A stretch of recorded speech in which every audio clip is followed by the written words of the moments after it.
Meeting to order is 6 p.m. This meeting is televised on cable access. Roll call, all members present. Please stand for the Pledge of Allegiance. I pledge allegiance to the flag of the United States of America and to the republic for which it stands, one nation, under God, indivisible, with liberty and justice for all. Thank you, folks. This is we have a public comment section. It's a 15-minute period. Gives an opportunity for the public to address their concerns, questions regarding town operations and programs to the board. Only in the exception of urgent matters will we have this presented or consideration. The board will not take a vote or respond. We will schedule a time in the future to put this on another agenda. Do I have any public comment? Please step forward. I just ask that you state your name and address for the record. Yep. Or you could stand, totally up to you. I do see one person unmuted. Could we just mute them until after? Welcome. I don't know, can you hear me on I this can thing? hear. Okay. My name is Laura Ritchie. I live at 50 Bean Road in Sterling, Massachusetts. And the reason I'm here tonight is because I realize I don't live here, okay, but I do come to your town. I use your roads. I come to your businesses. I come to your restaurants. And back in 2018, I became familiar with your bylaw regarding your transient vendors, which is your section 4 in your bylaws. I was educated by your former town administrator, Nancy Lucier, about this, because I questioned her about what you guys did in this town and how you came to do this bylaw. So I realized at the time that you guys in this town were really proactive about putting this stuff in, and it was put in place because of, she told me that you had streetwalkers in the town coming to you, telling you that the town was a mess with all these clothing collection bins. So on December 29th of 2023, I was at your Walmart Plaza down here, and I took a picture of the red bin that mysteriously appeared, okay? And I sent a message to your town administrator, Jennifer Warren Diamond, and she got back to me on January 8th and told me that she was working on it, okay? So Sunday, this past Sunday, I came through the Walmart Plaza again, and now the bin was still there 5 months later, and I took a picture of it filled with bags left outside of it. So you guys were all in the newspaper back in 2017 when you had a problem down there, okay, which also added to the reason why you put the bylaw in place. So I sent Jennifer the picture of it, and it became a stressful conversation because she's stressed out because your annual town meeting coming up, okay? So it wasn't a priority to her. So I decided the next day that I was going to call and find out who owns that Walmart Plaza and who runs it down there, okay? So I did. I found out, and I talked to two guys, one through email and phone, and one just through email. And the guy's name is Seth, okay? He works for this WS Development place. You can find him just by Googling him, okay? And he told me in the email that he sent to me, this is the first I'm hearing about this, okay? So he said he was gonna send this to some guy named Tim. So between Seth and Tim And the next guy that Tim was sending it to, the red bin is gone today. Okay? So I don't know if you guys drove by there, but I drove by there today on my way home from work, because I work in Worcester, and the people were down there cleaning the plaza up, okay? So if I got that done in one day, I don't know why it took 5 months, okay, to get the thing done. So, but I did get an email, okay, in all due respect, okay, from Jennifer, saying that the plaza people that handle the thing over there evidently changed hands, okay, and people changed jobs. And so I stopped to talk to the guy who runs the movie theater down there, okay, and he said he saw the truck in the middle of the night, at night, sitting across the street with the bin on it. And he said to the guy, "What are you gonna do with that bin?" He says, "I hope you're not gonna put it in this plaza." And they said, "No, we're gonna put it down the street over here, around the corner," right? So when everybody, all the businesses closed down there, the people came in with their truck and dumped it in the parking lot. So your bylaws here have a lot of information in it. Some of it includes the police, okay, and some of it includes penalties, and a lot of it is just like mishmash to me, okay? Because I don't know who's gonna get penalized. I don't know what the police, this one here says the police can do $50. This one over here says somebody can get charged $100, okay? So this one over here says that the bylaw committee says that you can review this from time to time, like maybe every 5 years or something, to see what your bylaws are doing, okay? If they're working, if they're not, you know, add things, subtract things.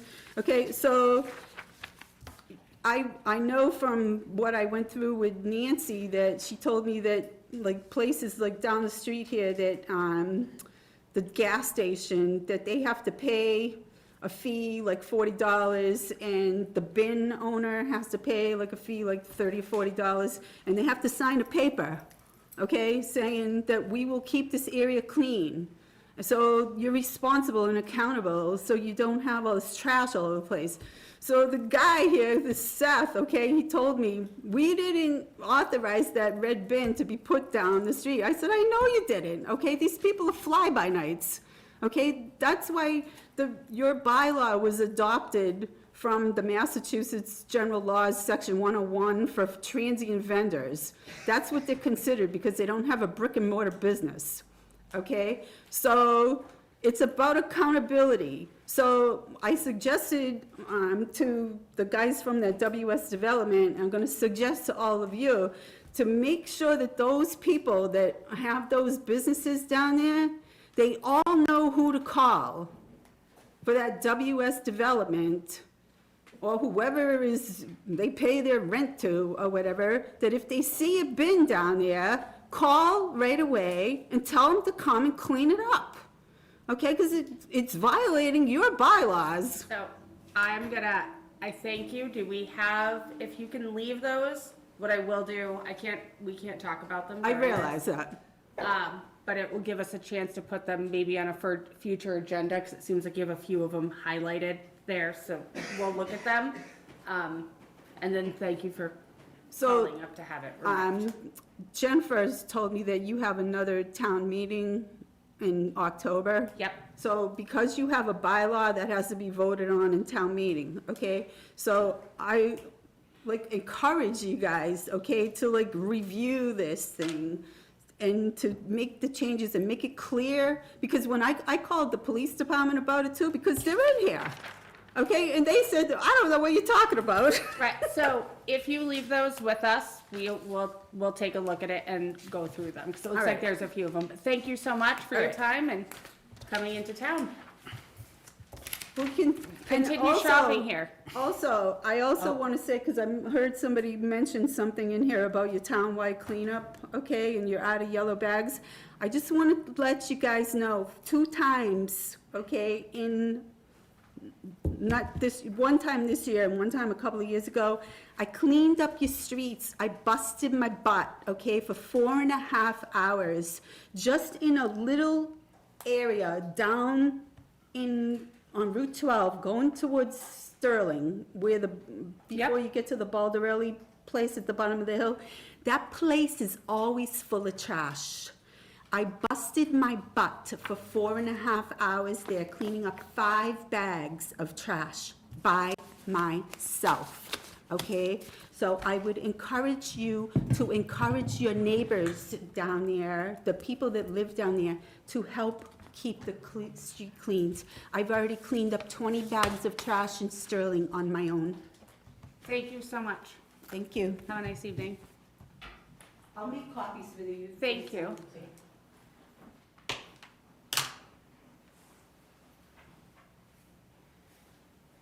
All right. Next item is to approve meeting minutes for December 6, 2023, regular meeting minutes. So moved. Second? All in favor? Aye. Aye. I abstain. The next item on the agenda is to approve warrants for the period covering April 24th, 2024 through May 1st. So moved. I'll second. Before we go for a vote, I'd like Pat on every meeting till he retires to say, That's a I punishment. periodically put this out. We vote on these every meeting, beginning of every meeting. We never discuss them, we never say anything about them. Just so the public knows, the warrant, it used to be that 3 of us had to sign the warrants. They're in the what do you call that? select board meeting The room. executive session meeting room. 3 of us would have to sign off on them. They would never come before us. A few years back, the Municipal Modernization Act. thank you, said that we only need 1 person to sign off on them, but we have to vote on them to approve them at the next select board meeting. So all 5 of us are authorized signers. All 5 of us have the ability to go in there, review the entire packet, ask questions about the packet, and by the time it comes to here, it's been signed off on by at least one of us that, hey, I have no more questions on this. So that's why we don't generally discuss it here, because it's really a housekeeping rubber stamp for something that we've already done prior to the meeting. Thank you, And sir. I'll do it next time, too. Okay, I was gonna say every time until you're here. So, these are listed in the agenda. I had a motion and I had a second. Any further discussion? All right, all in favor? Aye. Aye. At this time, Jen, do we want to allow them to come up so they can open their meeting, the Finance Committee? Yes. Do you want them to? Do you guys want to actually come up in case you want to answer questions, or if you guys open it's up to you. Whatever you want to do is fine, unless you want to complain and, I'll call the finance, meeting of the Finance Committee and the Capital Investment Board to order, the meeting of May 1st, 2024. all your members are present? You have a quorum. You have a quorum, okay. All right, so this is a joint meeting to review the very exciting 2025 budget and capital items. I'm gonna let them take a second to get up front. There's only a couple of them.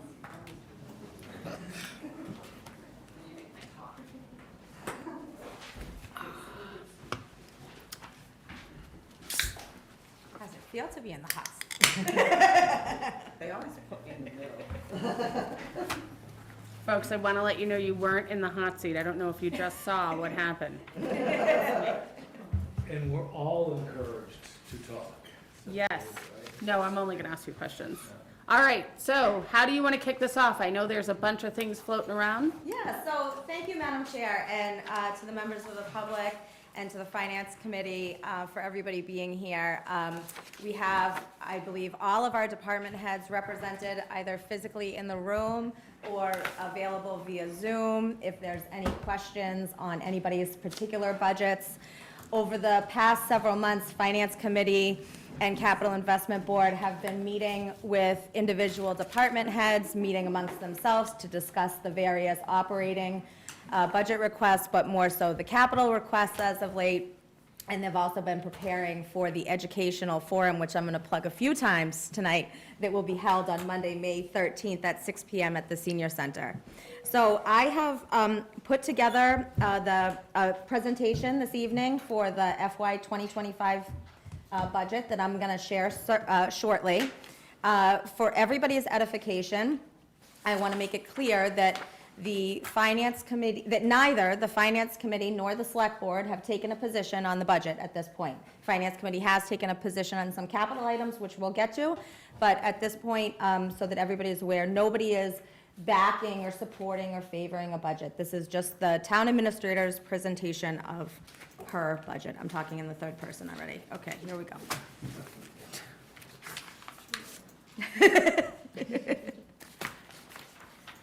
All right. All right. So first, I want to talk about the available revenue streams, and we'll go into what these are in a little bit more detail shortly. But this chart represents that, if I don't know if cable folks can move that,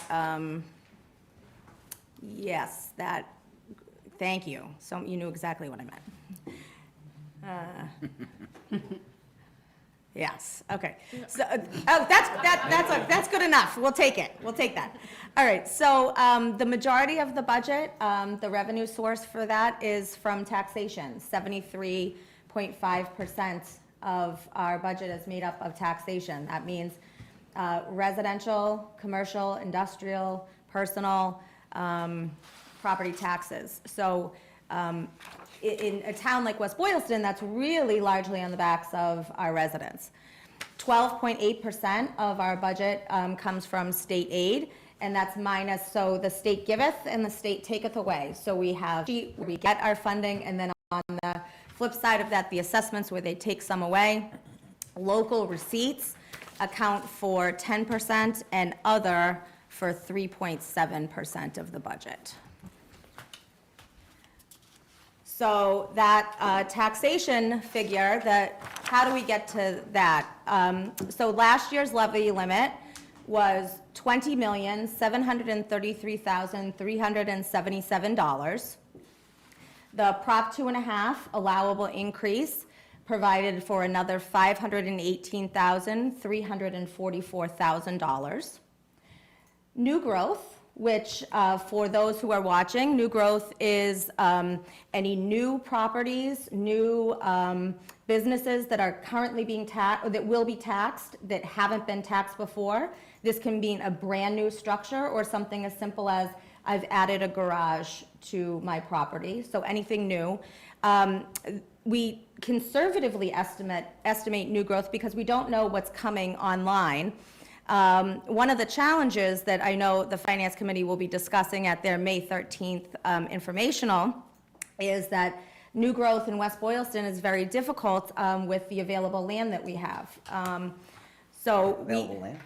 Right, or lack thereof. Last I checked, for a new residence in this current fiscal year that we're in, there was only one building permit for a brand-new home so far, okay? So towns that continue to grow can rely a lot on that new growth to keep up with the demands, but it's very conservatively estimated here. We have to, of this amount, we have to take away the amount that we're going to set aside for any abatements that are going to come in, as well as the senior tax write-off program. So there's $125,000 set aside there.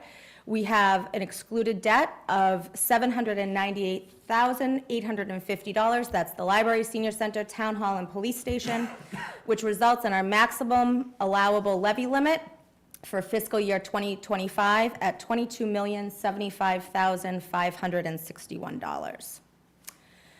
For state aid, we are receiving $4,206,937.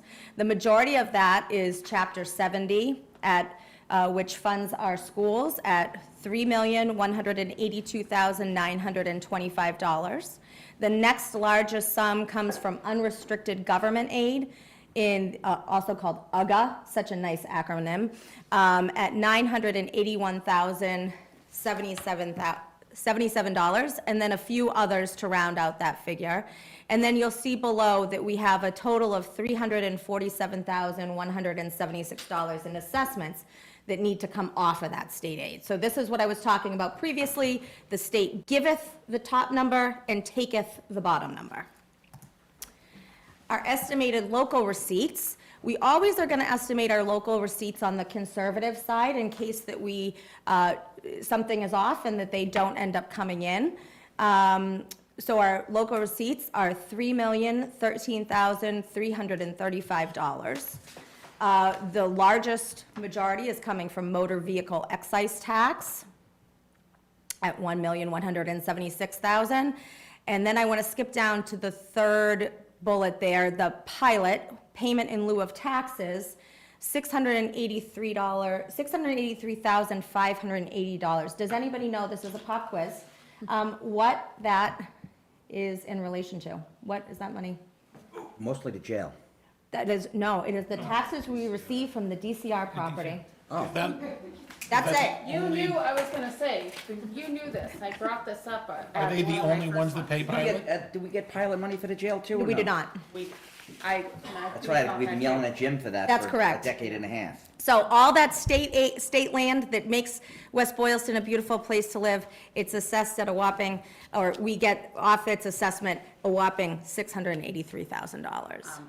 We did have the assessor's office come in, because I fought to say waterfront property around me is worth a lot more, and they told us no lawsuit has ever worked No. to increase that number, so I No. did try. I think you were here for that one. There is some legislation pending, but for FY '25, it's not going to come. So you can see we have our fees, our fines, our permits, our investment income, the trash bags. People want to see how are the trash bags figured in. Well, there they are on the revenue side. Other excise taxes, that's cannabis. I did have a great question from somebody about how does the tax levy stabilization fund come in? It doesn't. It goes in its own fund, and it doesn't, right? Am I saying that right? Thank you. It goes in its own fund. It doesn't really hit revenue. Jen, the solid waste bags, that's the pay-as-you-throw trash? Yes, that's the estimated revenue. How much is the trash tipping fees? We're going to get to that. Okay. Oh, don't you try I to d- skip. But I can tell you, if you need to just want to flag it here, it's about $620,000. Thank you. All right. All right, so that, Yeah, then we also have some other funds that help round out how we build this budget. $300,000 in free cash, $725,000 in ambulance receipts reserved for appropriation, $61,950 in cable access or PEG fees, and Wachusett EMS, $16,000. On some of those real quick, Jen, if Yep. I interrupt you. I do see questions, well, why can't I take the $61,000 from the PEG board and apply it to, I'm gonna use, I was looking at Tom, a DPW truck. It does not work that way. We So- cannot move it and use it Yeah, for those those things. user fees coming, so cable, PEG fees can only go for PEG purposes. So we can pay for the personnel that's filming tonight, we can pay for the equipment in this room that's filming, we can upgrade the equipment, we can do all those things, but we can't pay for anything that's not PEG related. I use PEG as an example because people do ask, well, you have money in that budget line item transferred to this, and it's. And we're all gonna for- get to a good why can't we talk about free cash slide in a moment, if you'll bear with me on that one. This slide is just to show the average annual increase in unrestricted government aid has only increased by, on average, 2.95% from 2019 to present. So this is our state aid, our unrestricted state aid. It's not really increasing at a rate that keeps up with our expenses, very flat. Our Chapter 70, even less. The average annual increase is 0.94%, not keeping pace with, certainly with educational expenses. And here's our total budget over that same time period has increased by 3.44%. Okay, so that means we are shifting off of that the state portion of the budget becomes less and less. Now I'm going to talk about free cash. The Select Board has a free cash policy, part of a greater policy. It's policy F6 that states, you're going to see on the next slide, I think, where the progeny of this policy came from.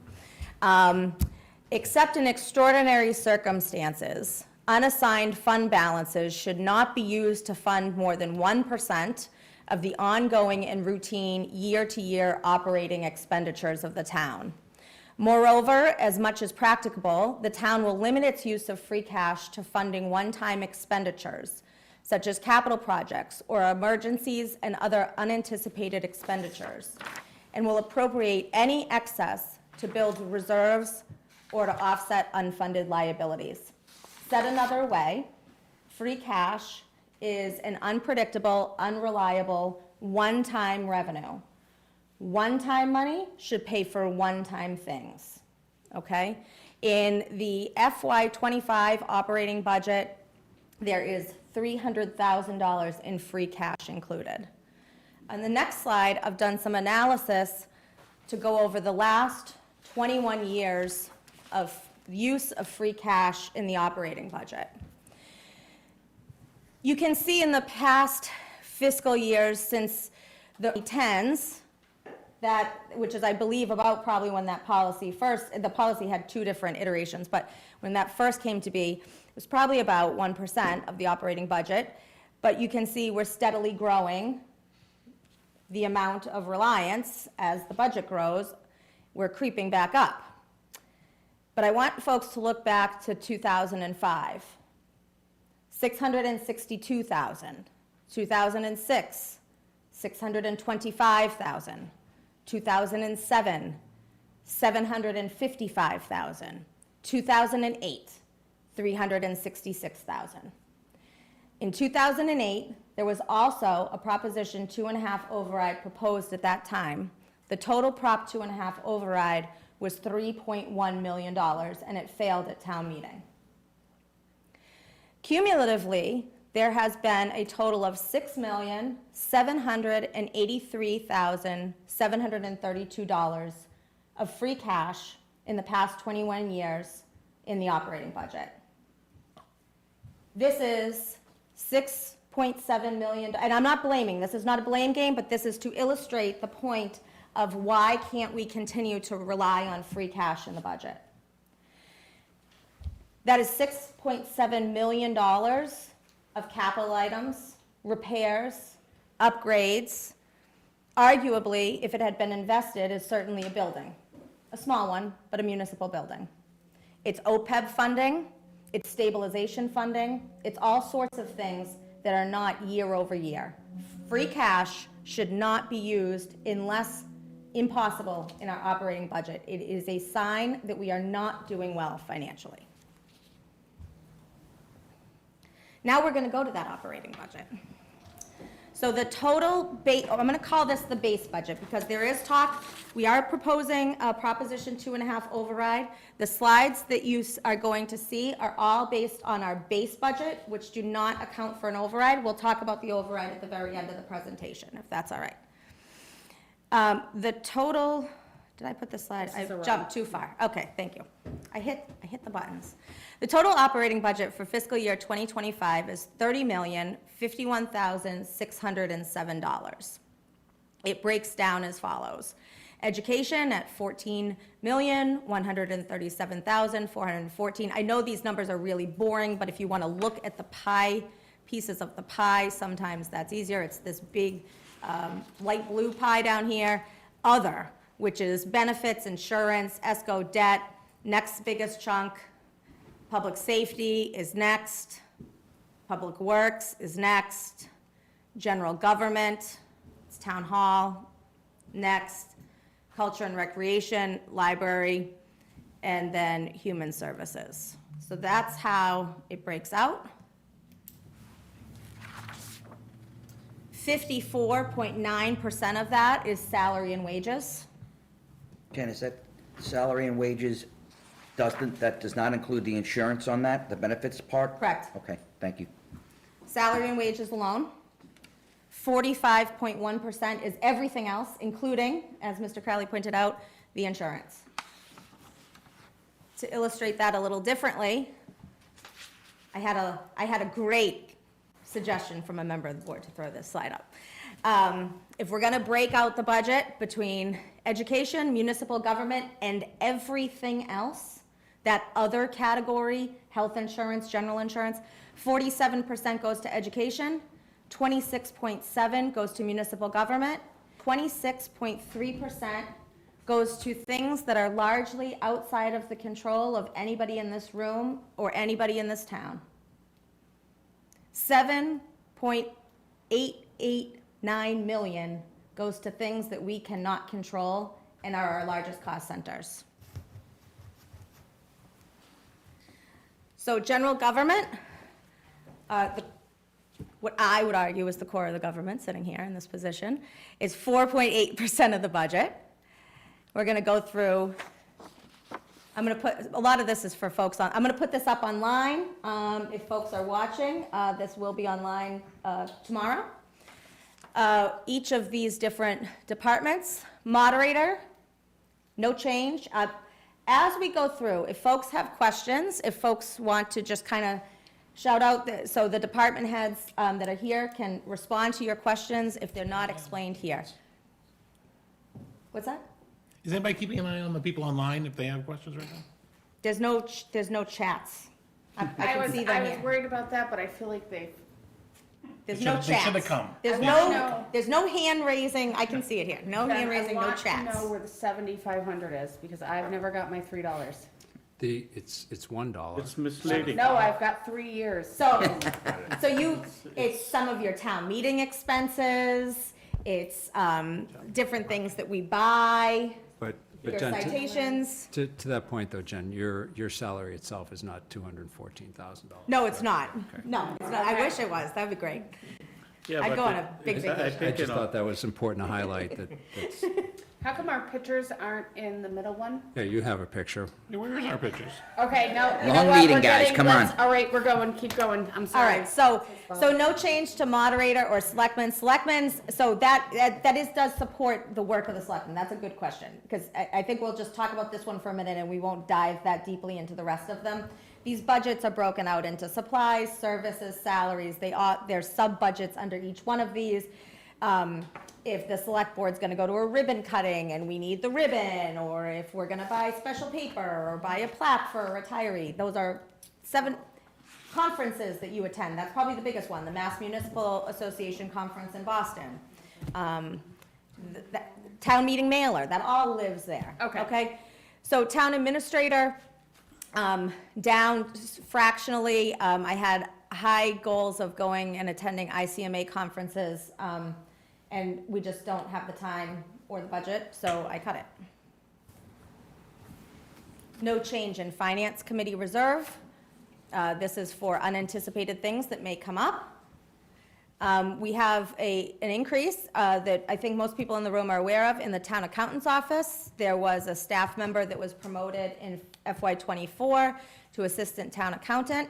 So this increase accounts for that, as well as an increase in purchase services for a software upgrade that, although there'll be an increase here, will save time across the organization as we move to a different benefit tracking system.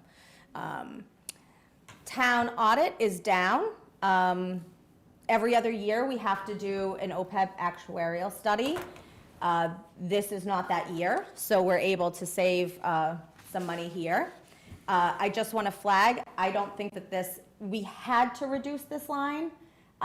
Because to make the budget work, I don't think that this is the best practice. I think that we leave this, it's going to be harder to find that money for the actuarial study next year. Anytime you're fluctuating like that, you want to leave it flat because it becomes harder and harder to find it the next year. Okay, assessors, we contract out for an assessing vendor, RRG, That contract is up, so there will be a new contract. This increase accounts for that, and there's also a slight increase to cover a fractional employee. To the chair. Oh, it's- Jay, can I, a question going back one to the town audit. Yes. So should we be on the lookout next year for an increase in Ye- that line item of yes. $15,000? Or depending if the vendor changed, or more. So at minimum, be expecting that increase. So this is not a long-term. No, and that's why I was suggesting that we should, even though, if we ever have the ability to not fluctuate every year, which I don't think, in a long time, you probably haven't had that ability. If we ever have that ability, we should just leave it static. Thank you. Okay. Treasurer collector, there is no change of significance here. Some staff steps, and no change in town council, which is an unpredictable line item for sure, but we're doing okay. Data processing. So we also outsource for our IT vendor. There is going to be an increase in their contract of a rate of $5 per month per PC. We also have been required by our insurance company to provide endpoint detection and response, which is cybersecurity feature, and that adds, I think, about $500 a month.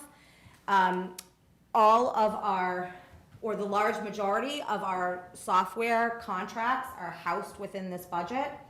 So our online GIS software, our assessment software, our Microsoft software, our SoftWrite for accounting, Vadar, all of those increases that you are gonna see every year are housed here.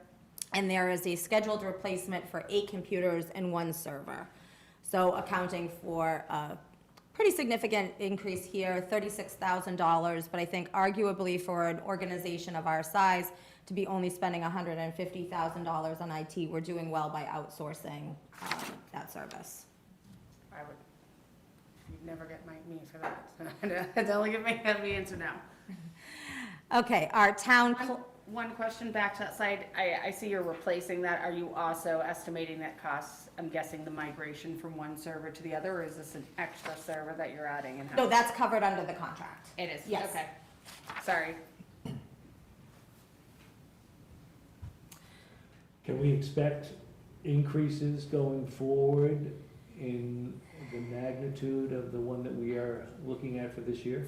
No, and actually, last year, I would like to get the replacements, to work with the vendor to get the replacements more on an even keel, because last year you actually had a budget reduction in this line, and it would be better to flatten these out. Absolutely. You're full of good questions tonight. Town clerk. So we have not many changes, and I'm going to talk about town clerk and elections together, same office. Not many changes here. We have a new assistant town clerk that has 4 additional hours above what the previous town assistant was at, and also provides for additional week of vacation coverage for the town clerk. And then on the election side, there is an increase here because it's a presidential election year, for anyone that didn't know. So a lot of state mandates that we have to meet, mailings and staffing, early elections and the like.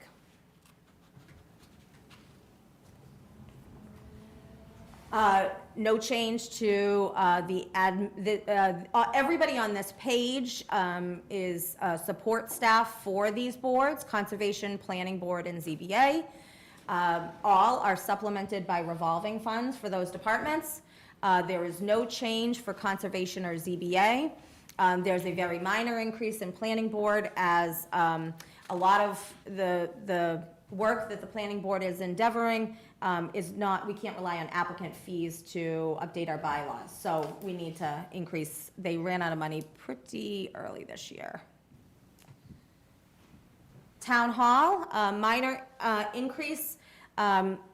We are working on a town-wide, and so this is the first building that I'm talking about, but this is gonna apply to all municipal buildings. We're working on a town-wide consolidations of HVAC vendors that will hit in FY '25 with our awesome facilities director, Chuck Goss. So other anticipated increases, we're planning to offset with the savings that we'll realize from that. He's already had a bunch of companies out quoting us, so this would have been larger but for that offset. Public Safety Headquarters, no change, and Town Report, no change. This was kind of referred to earlier, the WBPA PEG TV. This comes from user fees, not taxpayer fees. So it can only be used for things related to the program. Slight increase there for equipment. And facilities management has a more of an increase here. So we started the shared facilities manager last year with Sterling. This is the second year of the IMA. We had it funded for salary, but we didn't fund any supplies. So he has to go to each of the buildings when he's working on them for the supply. The program, I think, is working well, and I think we should give him some supplies, so.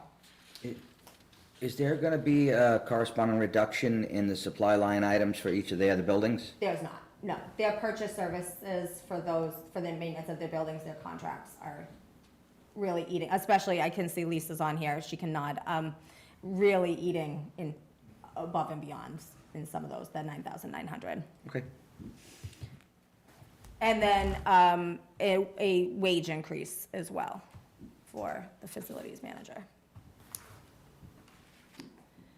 Okay, any questions before I move on to public safety on general government? I have one, on Public Safety Headquarters, just for clarification, so people listening will understand, is that the headquarters, is that simply the fire station building? The fire station building, Thank you, so the police station's separate, correct. thank you.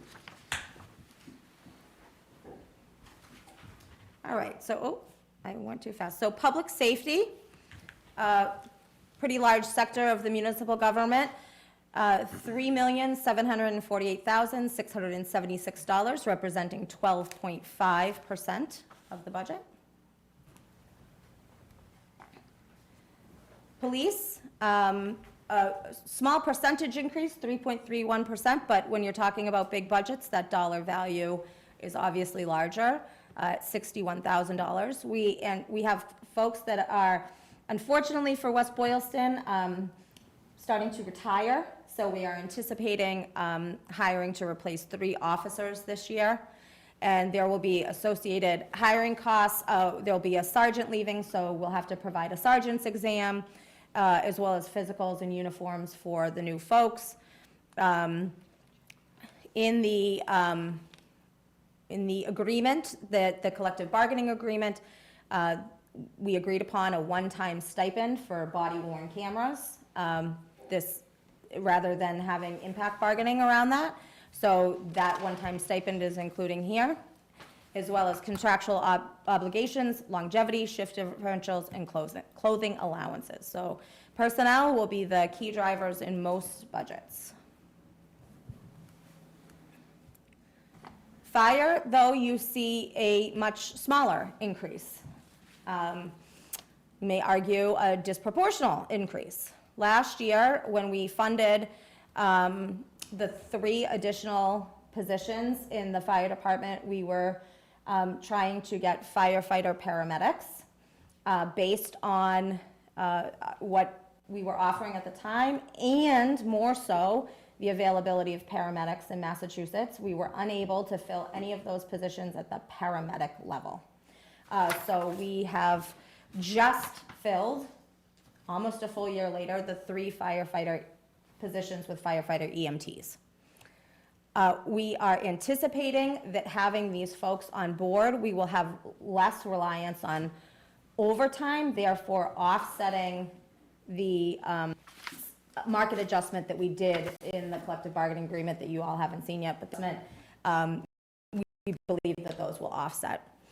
The fire chief, when he came on board in September of 2022, August 2022, chief, you can correct me, he encountered everything breaking and a lot of things going wrong, and anticipated that that was going to be the future for his ambulance, the ambulances themselves, his purchase services lines, and so he had a really tough FY '23, and we built FY '24 based on that. But that seems to be, at least right now, that FY '23 was truly an outlier. And we were able to back down the purchase service and supply lines, which also greatly offset the salary line. The fire department is still in a growth pattern. We're on a pause, not a halt. We still are not at the staffing levels that either the fire chief or I believe are necessary for this community. But we're gonna see how this works out before any recommendations are made for adding additional personnel. Question on that. Does the, and maybe this is for the chief, if he's on, I don't know if Chief Sadowski's on or Yes. not. But $725,000 in ambulance receipts is a considerable increase over prior years, and I think that's to be Yes. applauded. I guess the question I have is, since we were unable to fill the positions at the, we were only able to fill at the EMT level, and not at the higher level that we were looking for, does that impact our ability to grow those ambulance receipts? I'm gonna stop sharing and let Chief Sadowski respond. Thank you. Hi. Yeah, so Chris, the short answer is yes, it does. When we bill for ambulance transports, there are different rates. The lowest rate is BLS transport, and then it goes up to ALS1 and ALS2, respectively, depending on the amount of interventions that are done at those higher levels, which are performed by paramedics. So if we don't have the paramedic services, Mark, yeah. sorry. But It's so quiet in here. Could you scream at your phone so we can hear it a little bit? Just pretend like we're not listening. Get us. yeah, so basically the basic level ambulance billing is a lower rate than the paramedic level ambulance billing rate. And so by providing the service, we are still collecting some money, but not being at the paramedic level is definitely a reduction in the amount of collectible money that we would see otherwise. Thank you. Just part of that increase is because we started billing the jail, right? That wasn't happening before you came? There were several things. Just a very brief synopsis of it was our ambulance rates hadn't been adjusted annually in a few years consecutively. The ambulance services to the jail, there was a miscommunication with the insurance company and our billing company. So yes, we were not collecting from the jail for a period of time, as well as we didn't have the manpower to follow up, and we have a very short administrative staff at the fire department, so we didn't have anyone to follow up when there were errors in billing, wrong addresses, wrong birth dates, misspelling of names, things like that. I've been tasking some of my staff members to follow up on that stuff, and so we've been able to clean up and tidy up a lot of those loose ends that had been occurring for several consecutive years, and that's what is reflective in that increase of almost $300,000 a year times the last couple of years. Okay, thank you. I just wanted to make sure if anyone didn't know that. Thank you for yelling into the phone. All right, Jen, you get to share, unless there's any other questions?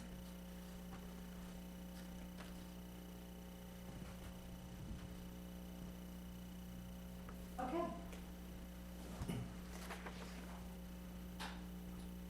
Come on. Really? Okay. All right, the next is Public Safety Communications, also known as dispatch. We do belong to a regional dispatch that saves a huge amount of money. Kudos to all those that did the hard work to put that together. Total dispatch is $194,000. We would, if we had to run our own dispatch center, we would never do it for that amount of money. So we do have an increase in our assessment here by about 18,000. So that's the amount that every year they look at the calculations of calls and divvy it out between the different communities. Don't really have a lot of say in that, other than to say it's still a great service that we receive. Building inspector, later this evening, hopefully the board will be voting in the affirmative for a shared building department between Sterling, Boylston, and West Boylston. We will split one full-time benefited building commissioner and one part-time local inspector at $73,000 per town. We also have doubled our anticipated amount of inspections for all other inspectors. So electrical and gas inspections, we doubled what we think we're gonna have to do this year because we know there's some big projects coming in the pipe. And we don't pay those out of a revolving fund, we pay them out of here. After town meeting, we plan to change the level of staffing from department assistant in that department to administrative assistant. It doesn't really account for a whole heck of a lot, but we are really struggling to find anybody to fill that position, as I think everybody is aware, due to still having a vacancy in that department. Any questions here? So if you know anyone, If you know anybody that wants to work as an admin for the An building department unbelievable and Board of town. Health, come and see me. right? Jen, I just have a question on the assessment with the public safety communications. Granted, it's a great program, we've weighed out well, but who's charged with looking that over and evaluating whether the assessment's appropriate? So in the intermunicipal agreement, there's an agreed upon formula. So the Holden runs the rec center, it's called the rec, and Holden runs the rec and they divvy it out. But our police chief and fire chief sit on a team of other police chiefs and fire chiefs that are all part of, for all the towns. And they have, I think monthly, I don't know if I can get a nod from either chiefs, monthly meetings. The fire chiefs meet quarterly with dispatch. And they go over if there's any discrepancies, but they look at all the numbers together. Good question. Thank you. Okay, so we have no changes to sealer of weights and measures or emergency management, which is mostly a stipend. Animal control, I have a budgeted change here that I don't know if it will actually amount, but I need to budget for it in case it does. We currently have a very on-call individual who is great, but is a very on-call individual who is doing our animal control services. We are exploring joining with Rutland, who already has regional animal control. There's a few other towns that are interested in joining as well, which would provide us with at least daytime, full-time staff availability, as well as a sheltering option. So I am budgeting in the case that this intermunicipal agreement has legs and continues. If it doesn't, we won't expend the full amount. But again, we're not talking about a lot of money here. 28,000. Education, 47% of the budget. This is the only area of the operating budget that will change if the Proposition 2.5 override is passed. Only area of the budget that will change. There's another revenue stream that will change, but the only area of the budget. So right now, it's $14,137,414. If the override is approved, that would increase by $300,000. But this is only a portion of the total, school budget, the total operating budget for the schools is $16,616,594 because their budget is supported by grants, school choices, typo, not found by my proofer over there, circuit breaker, transportation revolving fund, and preschool revolving fund. Okay? Public Works, 6.7% of the budget for $2 million. Streets and Parks, so pretty large increase here. It is mostly salary, not 100%, but mostly salary. It's 9.21%. There is a pending collective bargaining agreement that the Select Board is on the agenda to discuss tonight. But I will say that in that, when we looked at our comparable communities and we looked at our compensation classification for our DPW, we found that our higher steps were well in the market, but that our lower steps were out of market by a lot. I think that folks who have known about the vacant mechanic position that's been vacant for, I think, 3 years now, that being out of market at that lower steps, that's evidenced by not being able to fill those positions, as well as now we're having difficulty filling the equipment operator position. So this was a large adjustment to the bottom steps of the comp class plan, including an adjustment for mechanic wages. We also included increased purchase services for CDL training for the new folks that we will be hiring. It's very unlikely that they're coming with the CDL, so we're gonna have to pay for it. Snow removal, this is one of, I think, the only line that the town can overspend, can deficit spend, but only if the prior year funding is at least equal, if funding this current year is at least equal to the prior year, so we don't decrease it in the future. So we need to be careful when we're increasing this line item that we don't increase it too high that we would later need to decrease it, because then we could not deficit spend it. Our town accountant did a 11-year look back here, and the average is 201,000 that we deficit spend by, and the lowest was in FY21 at 75,000. So we think we can safely increase this line by 75,000.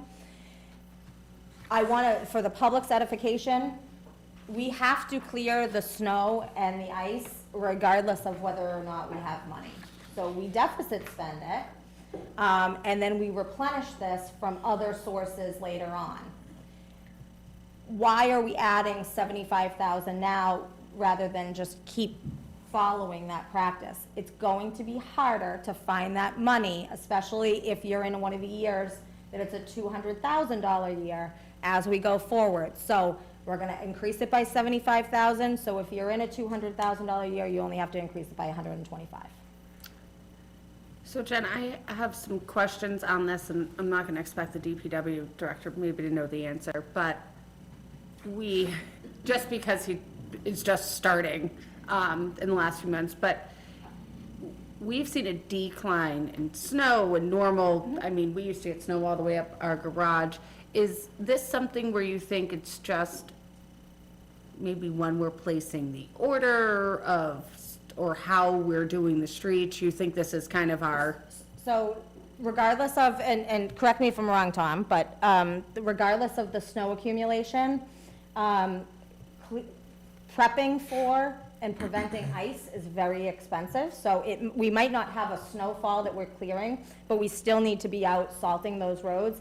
We are part of a joint purchasing program, collective, I guess they call it, with a number of other communities to purchase salt, both treated and untreated, at bulk rates. But those salt prices per ton are still very, very high. Did I do okay? And then CDL training, I don't know how this works, but I imagine we're not sending them, say, down the street at, $8,000, $9,000 a person. We have something we're doing with other towns, or how do you find a Actually, we CDL? might get lucky with the Teamsters. They may have a program that we can enlist people Okay. into their CDL training. They'll train them over a time period of I think 6 to 8 weeks, and then they'll help them get their license. Okay. And we have one new individual that's actually entering that next week. That's great. But this is very much, it's a great program that the Teamsters And have. I've never heard of it But before. this is an offer from the Teamsters. This is, the Teamsters are being generous. There aren't other towns that provide CDL training, that we can go to a neighboring town, and we Yep. are going to private, entities. So you are doing, that's what I was wondering, because the private entities to do training and, Before I came here, one of our individuals in the town already had gone to school here in town. And that was 6 to 8 weeks. Yep. And that was like I think it was 5,000 for a Class B, and 10,000 if you go up to a Class A. that's what I was looking recently, so I'm like, is that $10,000 every new And then person? everybody coming in has to get multiple hoisting licenses and constant training and Okay. schooling. Those are my big questions, sorry. That's what we're here for. Good question. Street lighting, no change of significance. To your question earlier, trash, Mr. Morrissey, is exactly $621,069. That's a 6.32% increase, based on the increases in hauling and tipping fees. When we talk about the override projections, we're gonna talk a little bit more about what is coming down the pipe for this line. How do the bags fit in with this number? The It's like bag. 170, but is that included in that number? Is really No, what I'm asking. That was the no. revenue side, the Revenue side, 175. this is expense side. But the revenue, is this number include paying for the bags? So you have all of the revenue comes in, and then all of the expenses go out. So a portion of this is paid for by the bag revenue, but this is not, Does a Less. portion of this pay for the bags? I mean, that was an item a in. portion of this is paid for by the bags.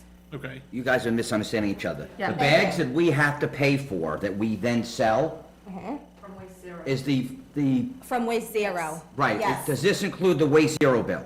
yes, Okay. There we There go. you go. thank you. I'm so sick of talking about trash bags. I'm not, I want to do it every meeting. I want to talk about trash. Yellow one? Board of Health, Council on Aging, Veteran Services, well, Board of Health is really no longer included in its standalone budget. Very small fraction of the budget, 0.8% of our total budget. So Board of Health, there's no longer a line. That building inspector line includes the admin for the Board of Health. Council on Aging, the chef, that was once a warrant article, that funding will run out in FY '25, so the chef is now included in the budget, and there are increases to the maintenance contracts there, so total Council on Aging is $169,502. There are formula grants that help offset this budget. So it's not less than 169. To run the program is more than that, but it's offset by those grants. Veteran Services, no changes here. We haven't had folks really coming or leaving our Chapter 115 program. Culture and Recreation, this is Library and Celebrations, is $554,000, 1.8% of the budget. The library is budgeted at the minimum municipal appropriation for FY '25. What does that mean? That means that if we choose to cut the library, tell me if I'm saying this wrong, if we choose to go any less than that number, we start risking our funding and accreditation through the MLBC. Oh, darn. MBLC. Jen, point lost. -1. I didn't know I was participating. Okay, and then here's the part of the budget that we talked about at the beginning that nobody cares about, that is absolutely backbreaking. The other category, debt service, intergovernmental, employee benefits and risk management, and Mr. Crowley's favorite topic, ESCO lease payments. So, debt service is actually going down a little bit as the principal is decreasing.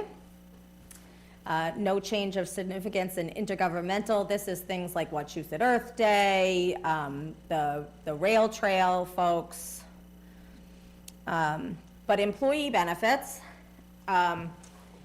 pretty significant increases here. So retirement assessment increase of 9% or $160,000. The health insurance line remains relatively flat despite that 6.6% increase from our insurer. However, we are really, when I said we were getting to the bone last year, the accountant is nervous at where we are. You can see her face.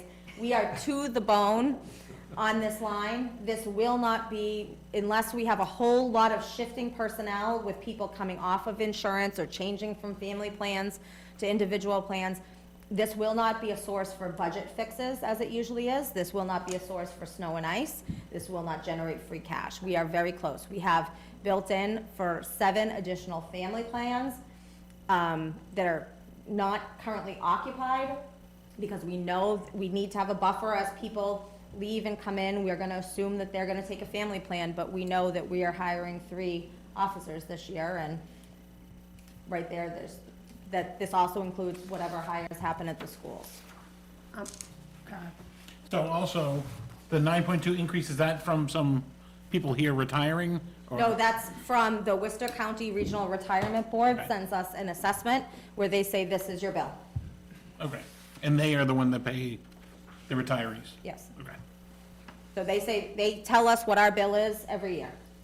So Jen, this is helpful edification for the public, because I did get a question on this, and then a few others that said, did we just not manage our account to save enough to think our people weren't gonna retire? Why do we spend this much? How do we make it less or hire younger, I think was one of the questions posed to the board, so that we don't fall into this trap. And my response was, this is not something we can then say, that's age discrimination, one, but they assume there's money sitting in a magical unicorn budget somewhere that pays these folks when they retire. No. Okay. We pay in to the retirement board, and the retirement, and individuals can contribute as well, and. Can't have to. Right. Yeah, go ahead. I wanted you to say it, so come to this, because it is definitely a question I've seen multiple times on why do we have to pay this, or can we pay less, negotiate a less price? This isn't a negotiable item, and essentially, we're not just paying on people that are currently retiring. We're paying on every employee that comes in and receives benefit eligible hours. So anyone 20 hours and above, regularly scheduled to work with the town by Mass General Law, has to be provided with employee benefits, of which in Massachusetts, membership to one of the retirement systems is part of those benefits. So every employee that's benefit eligible has to contribute from their paycheck 9% of their pay, and if they earn over $30,000, they then have to contribute an additional 2% on the earnings over $30,000. So the employees are paying that in as their contribution to this retirement plan. The town side is the assessment that we are then assessed by Worcester Regional Retirement. It's based on an actuarial assessment that they do, and it is based on every employee we have and every retiree that we have. And it also includes our unfunded liability, much like we have an OPEB. That was the first one to hit us, was the retirement unfunded liability. So we're making up for years and years and years of not building up that trust fund for the future retirement benefits we know we have to pay. And that's every pension system within Massachusetts has to pay in their unfunded liability. At this point, I don't think they're projecting for that unfunded liability to be paid off before 2035. It might have even moved to 2040. And a lot of that has to do with the fact that it is invested in the stock market and other investments. And as it hits us personally, it also hits the Worcester Regional Retirement Funds and every other retirement pension fund. So if we take a setback from the stock market, that somewhat increases our unfunded liability, because that dollar amount doesn't change, but what we have for resources going in and our investments and our contributions does change. So when we had some major setbacks in the market, I believe 2008, 2009, every now and then, PERAC, the overseeing system, administrators of the system, will make a determination with the legislature and say, we've got to give them longer than 2030, which was the original target. And it was like, we lost so much value with the stock market plunge at that time that they gave us another 5 years to fund it.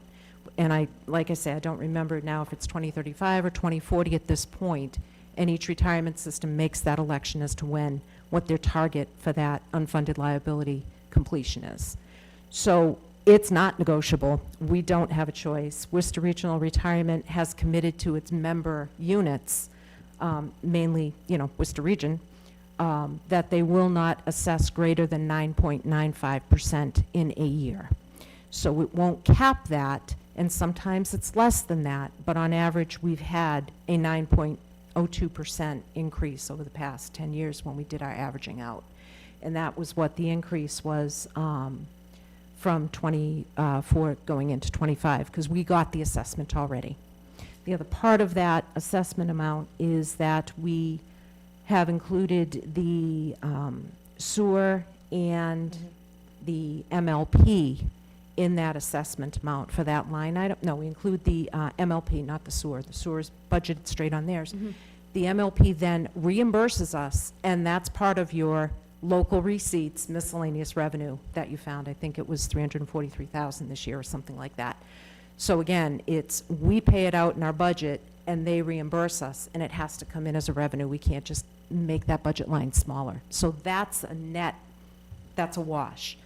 But we can't negotiate that number any lower, and we are stuck with potentially a 9.95% increase every year. Thank you.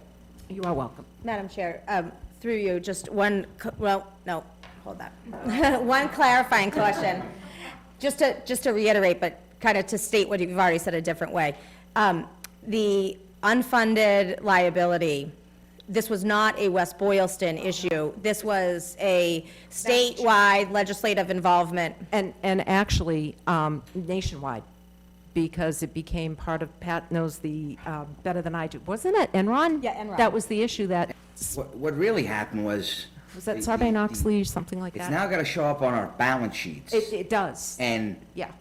it's always been out there. But Yep. now, if you look at the town's balance sheet, we have a deficit of like $32 million in the hole, if you look, but that's because this unfunded liability was forced to be put on the balance sheet.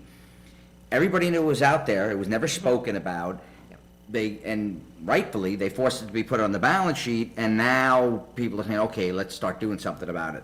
So 2040, 2045, Yep, somewhere in yep, that, at some point, Yep. then that number will flip.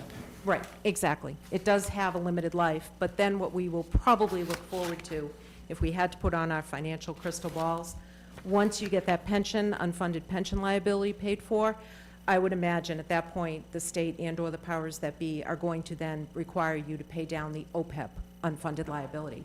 And it would be very prudent for the town, and we built it into the OPEB policy, that once the funds are available from the pension unfunded liability no longer being assessed, that those monies go towards the OPEB unfunded liability, because it is only going to be a matter of time before that becomes a requirement as well. If they're requiring you to disclose it, show it, and count it against your balance sheet, they're going to ultimately require that you fund it. All right, you can give it back now. Thank you so much. All right, Jen, I think we beat this one. Go to the next, All quick. right. I do have a question. Oh, So the retirement is increasing by 9%, health insurance is flat, but overall the line item is only increasing by 3%. So were there cuts, or is that the tightening? That's the tightening, Okay. yeah. No, there were So no, it's a the only, significant tightening. yeah. Nothing we found. Thank you. And then the final is the ESCO lease. This is for the energy upgrades that were done at the school, which is ending in 2030. So, small increase there. Okay, we're gonna, unless there's other questions on anything on the FY '25 operating budget, I'm planning to pivot to discussion on override. Can you see anyone online? I don't see anyone here with their hands up. Anyone on the board? Nobody, I don't see anybody with their hands up. All right, Jenna, take it away. Okay. So, a $4 million override has been proposed, as folks in this room are aware of. There was a little confusion online that we were going from 4 million to 5 million when we went 5 million to 4 million. But a $4 million override has been proposed. The town and the school, as everyone in this room is well aware of, are experiencing increasing costs without equivalent increasing revenues to cover those costs. So the town and the school each endeavored to project out our budgetary needs for the next 5 fiscal years, as opposed to predicting what the need would be this year, returning to the voters next year. And then we wanted to present a number that hopefully in the next 5 would get us through the next 5 fiscal years. And then using the information and trends that we know now, we have each estimated our needs for the next 5 fiscal years are an additional $2 million. This is projected numbers. This is our best estimate based on what we know at this time. Things could change in either direction to change this, but this is, I just want to be clear, because I want to be clear for the record that when folks come back in 3 years and say, but you said, well, this was based on what was known at this time. So, Jen, when you say projected, so people, this is, every company does this, it's forecasting. We forecast what we think our plan will be next year. Public or small company, what do we think we're gonna spend, what's increasing lease rent. This is, we're saying projection, we're doing a forecast, just like everyone saw. Part of that forecast does not predict if we have another pandemic in the middle of the year, that would cause an adjustment, a building, something along those lines. This is what we think will happen, but things do happen throughout the year in our personal lives, at companies, and also in this town. So this is a 5-year, what we believe by what we know. Based on today, something could happen and we'll change it tomorrow. So how did we get to that figure, the 2 million for municipal and school and 4 million overall? Well, we started with our estimations on the revenue side of the budget. So based on those trends, and what we know for sure are projects in the pipeline that we believe are going to be built in the next 5 years. We're assuming that the levy limit will grow by an additional 3.38%. So we're assuming that by FY '29, the maximum allowable levy will be $25,362,622. We're going to assume that the Chapter 70 will continue to grow at the 0.9%, and unrestricted government aid will grow by 3%, and that local receipts will remain conservatively growing at 2.11%. Based on these assumptions, the total available revenue in FY '29 is $33,603,698. This is our revenue side of the balance sheet. So to estimate the expenses for the next 5 fiscal years, the town reviewed the average increase over the past 10 years. I said it before in a meeting, but I'm going to say it again. If we're going forward 5, why didn't we just look back 5? Well, the reason is because we had COVID in the middle of that, and that changed numbers in all sorts of directions. So we wanted to look at a 10-year analysis to get a truer sense. After doing that, we looked at each line, every single line in the budget that we talked about earlier, and decided whether or not the past 10 years were an accurate predictor of years to come, or whether to use another figure. Should we use the past 5 years? Is there something that's changed and supplies really are going to stay up? Or should we use something else that we know is coming in the market or in a trend.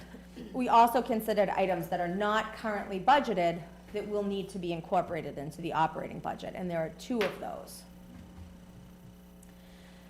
So the town also has estimated the total budgetary need for FY '29, assuming a 2.82% increase for the schools. So the schools on average have had over the past 10 years, have had a 2.82% increase from the town.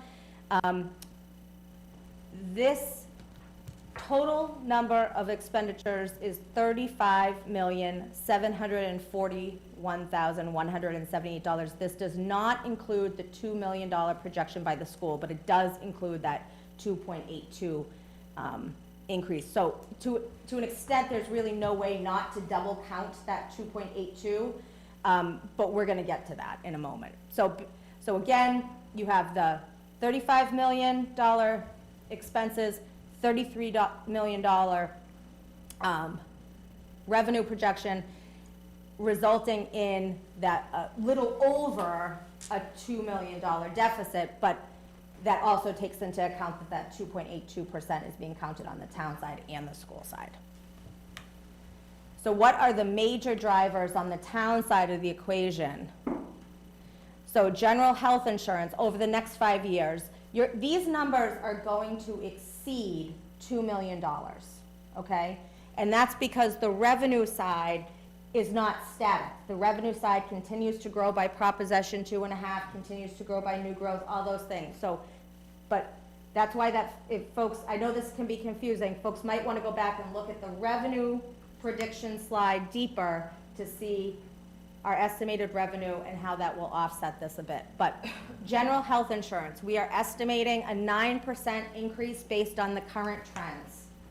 Based on what we are hearing in the market, we were being threatened by double-digit increases, the board will recall, on health insurance, and I fought a good fight threatening to leave our health insurer to get us down to 6.6%, and unfortunately 6.6% was a win. So we are estimating health insurance alone is going to be $1,676,000. We're estimating Worcester County retirement based on that 9.95% that Leslie just referred to at $895,000. These are year 5 numbers. What this will each increase to by year 5. Trash removal and tipping fees, an increased $362,187. This is one of the things that's not currently budgeted for. We know that in our next contract with our trash removal company, we're going to be needing to purchase toters and carts for about $300,000, which they can spread over the 5 years of a contract, but there's $362,000. So this slide alone is the largest drivers for why the town is going to be $2 million short. Not additional person, not an additional pencil, not an additional building. This slide is the largest driver for the town's $2 million override need. I'm going to pause. Does anyone have any questions about that slide? Oh, no. You cannot raise your hand. Go ahead. Mark's first, because he was faster than you. Well, so when you're talking about a $2 million override over 5 years, but you can't, is it true that the 2.5 levy tax increase sticks next year? Like, we can have one big year where we can make a jump, and then, but the year after that, you can only increase taxes 2.5%, and the year after that, and the year after that. So to get to the 5th year, you have to have like a 6, and then 2.5, 2.5, 2.5 to the tax levy. Is that true? So I want to wait to answer this question until I get to a future slide, because it's it depends answer. And if we had requested a $1 million override and used the entire $1 million in this fiscal year, that's That's more of the situation you're talking about than what we're talking about doing. Well, and what I don't understand, which I think is what I need to explain, is why you talk about a 4 million, unless we're gonna do that all next year. No. Okay, so But if we don't do that all next year, how do you do it, I guess? Okay, so if. over 5 years. I think we're gonna get to that. Okay, In like 3 slides, if you still have this question, let's do it I'll be right there. Okay. So I just have a comment for anybody, the public that's watching. These numbers that are on this slide is our projected shortfall 5 years from now. This is not what these line items are gonna cost. This is 5 years from now, we're gonna be $1.67 million short on being able to fund our about $9 million health insurance cost. I'm speculating on the cost, it's probably fairly accurate. Well, it's not, this isn't necessarily the shortfall, this is what we think this total increase is over the next 5 years. Some of that is gonna get picked up by Prop 2.5. Okay. Okay, so this, let me go back. These numbers are what feed, hold on, come on, Good, I'm glad I Yeah. pointed that out, because I had the misunderstanding. I thought that was the shortfall. I gotta get back here. is that, Okay, is it the accumulated shortfall, is that what it should? these say? numbers, okay, look at this slide. These numbers are what feed this, come on. Really? Trying to highlight here. What feed, it's every time I touch my screen. What feed this number right here. Those numbers are feeding the $35 million need in FY '29. We're still gonna have growth. We're still gonna have Prop 2.5, okay? That's taking up some of those increases. Maybe just to clarify, if I could, and I think what you're saying is, general health insurance, for instance, the anticipated budget in 5 years is going to be 1.67%, 1.67 million Higher.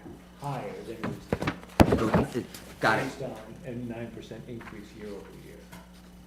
Okay, but I think that's a really great question, and I think that folks in the public probably will have that too. So these are our projections to make up this, just to restate it. The projections that I'm talking about make up this FY '29 cost, and we only have this much estimated available. Raj? Yeah, we are talking about trash. So you said that $362,000. Why do we need toters and carts? What's wrong with the current system? So I think that's probably a little bit beyond the scope of today, but what we are here, but I will flag that. What we have heard on the Solid Waste Advisory Task Force is we will not have a renewal from our current vendor if we do not move over to the cart system. They're automating the industry due to public safety or personnel safety. Anyway, that And meant, so, but hold on, I want to finish because I think that people are going to ask that. So, so our current provider will not bid on us and will not enter into a new contract with us unless we have toters. What we are hearing from not our current provider, but Massachusetts has district liaisons for trash and recycling through the Department of Environmental Protection. What we are hearing from that neutral party is that, and that is the industry trend, and it is very unlikely that anybody is gonna bid on you if you don't move to toters. So the toters cost about $300,000, we've estimated, for this town. And there's a couple different ways you can buy them, but bottom line is, you gotta buy them. with that, can we charge, this is a one-time fee, right? So instead of taking the town, putting that money, can we charge as the homeowners? So there's a lot of different ways that I think the select board and SWAT can talk about this, but right now, what we're planning on is that, A, we're gonna need toters, and B, that trash removal and tipping fees keep going up anyways. Let's just assume that no toters were gonna be required in this next trash contract. We're gonna see a much different number in that next trash contract. There's no market for recyclables anymore. All right, the next cost drivers, we're seeing fire and police. At fire at 4.29% increase, matching The more recent years, the 5-year trend, 263,000. I want to point out, when we talk about fire in our revenue assumptions, we have assumed that ambulance receipts are going to stay flat.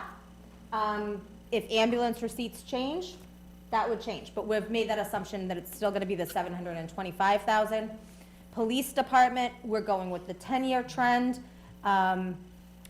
The streets and parks, the 10-year trend, and then we start to get really into small, little amounts of money when you're talking about a $30+ million budget.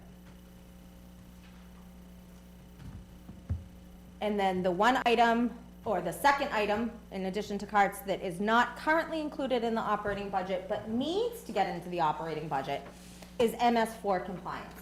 We're covered through the select board, made an ARPA appropriation. We're covered for, I believe, one more fiscal year, but that's gonna run us about 75,000. We don't have a whole lot of choice, and that is not in the budget, and we need to get it in there. So, I think, Mr. Frieden, that this slide should help make some sense. Again, these are estimates. So the following estimates break out the override need over the next 5 fiscal years. The closer we are to the current fiscal year, the more certainty there is. The further out we go, the less certainty there is. So I can say with absolute certainty, in FY25, if an override should pass, the schools will receive an additional $300,000 to their bottom line, and the town will no longer be offsetting the overall budget by utilizing free cash. So that free cash will move to raise and appropriate. So there would be we are asking for authorization, essentially, for $4 million. There would only be $600,000 of it used in fiscal year '25. Your tax impact would be impacted by that $600,000. We're gonna get to that slide next, I believe. But that $600,000 now gets the 2.5%. It doesn't ever go away. So that gets added to the new bottom line when we talked about calculating our levy, and now 2.5% added to that plus new growth. Right, but you can only go 2.5% over your last levy. I mean, that's the rule, isn't it? Yes. So you're saying that if we increase by whatever it is, the 600,000 in the levy next year, 2.5 above that levy on the next few years is whatever, you're saying you're kind of including that 6% above what it would have been if you didn't have this override. You're taking that little increase. Yes, I think I'm following. Essentially, Mark, what we're telling you is we're going to leave 3.4 million of that override on the table as excess levy capacity in FY25. We're not going to tax to the max. Yeah, no, I think. We're going to gradually bring it in as it is needed over the next 5 years. And that. I guess I just don't understand about, if you don't, Compounding. there is no tax to the max, if, you're always stuck with 2.5%, right? Yes. And how is a tax? Oh, no. We're not always stuck with 2.5%. We don't always tax. Chris? Well, you're maxed at 2.5. So in West Boylston, we have tax to 2.5, we have tax to the max. We've had to. But you don't always have to go to your levy limit.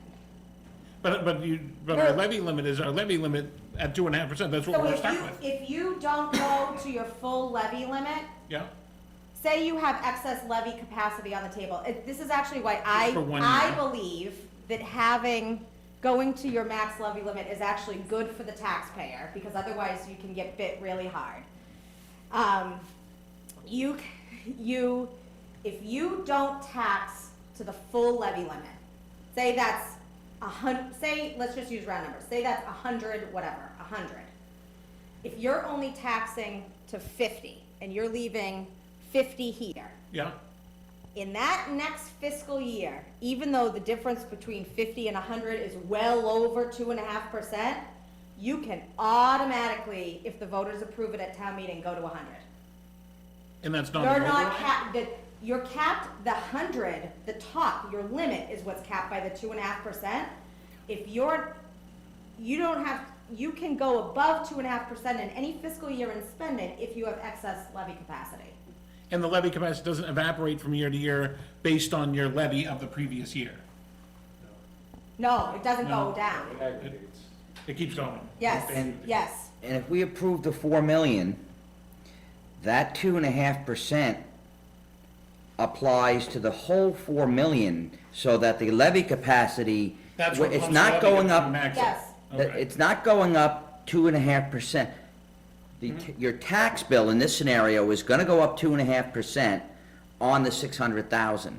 However, our levy capacity increases, the 2.5% is applied to the entire 4 million. Yes. So that in year 5, we're not gonna have, assuming we did six across the board, there's not just gonna be 600,000 left, it's gonna be 600,000 increased by 2.5% 5 consecutive years. Right. Not quite, because the 2.5% is already in there. The override will give us 600,000 more if passed Well- this year. Right, but this next year, that 600 is added to the levy base, you get 2.5% the next year on it. 600. And you don't get it just on what you taxed, You get it on the whole. you get it on four. the levy capacity is on the full 4 On the million. full. I guess I understand that once that 600's in there, that's in there next year too, and you go 2.5 over it and you Correct. keep going. But why do we talk about 4 million and not just 600? Because we're asking the voters for authorization for the full 4. Because if we ask for just the 6 right now, Yeah. on this, so let's go back to this slide. If we ask for the full 6 right now, and let's say that passes, because I don't hear a lot of people complaining about the impact of 600,000. The schools will get their additional 300,000. Yeah. The town will have 300,000 of free cash that's no longer included in the operating budget. But then next year, Right, the town will be looking for 4.5, 448. 448, and the school will be looking for a sum. So we would have to say, okay, voters, thank you for passing the override. We're back here in FY '26. Will you please pass another override? We're short. And then we'd be back in FY Is '28. that because of the maximum calculation, we just bumped right into it again?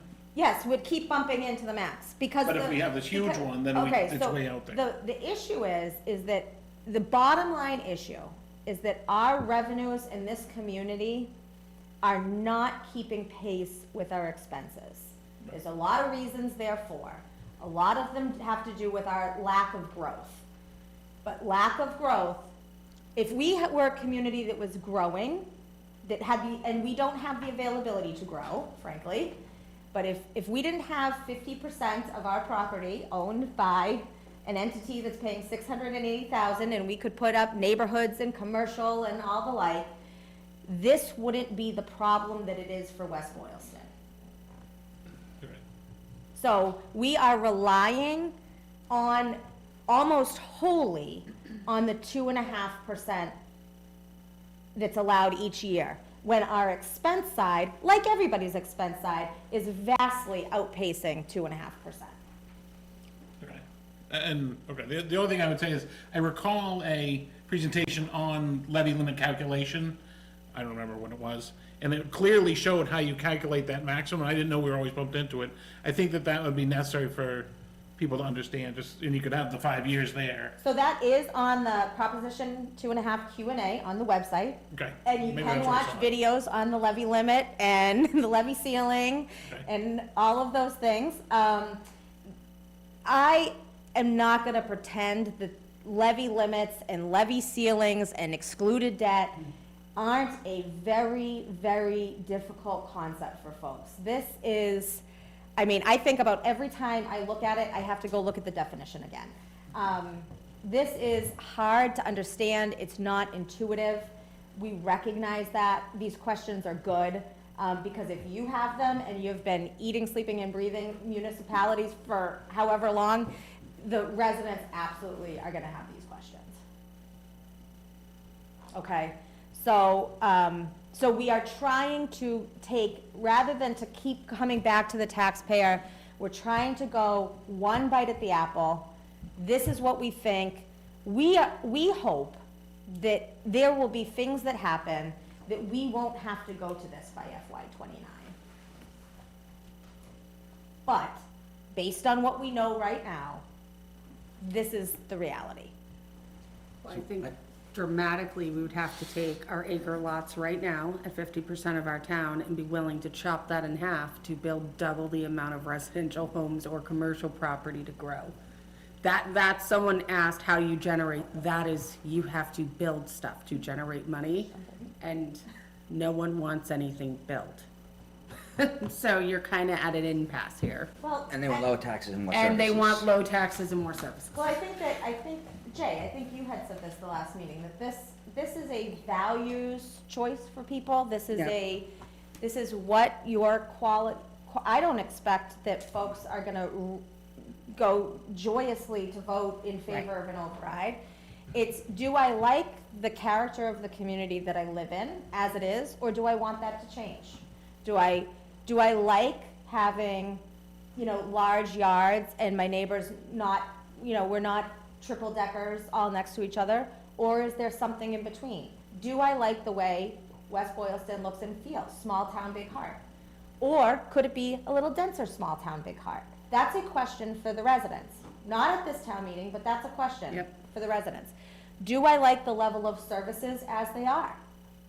I have had folks, not many, very few, but I have had some folks come and say, I don't think that this override is enough, because if we're gonna have an override, I want I want a rec program, I want I want all this stuff fixed. So there are some folks in the community that they want enhanced services. They're willing to pay for enhanced services. Right now, what we are doing is predicting what our level service, keeping services at the level they are for the next 5 years. This is what it's gonna cost. If folks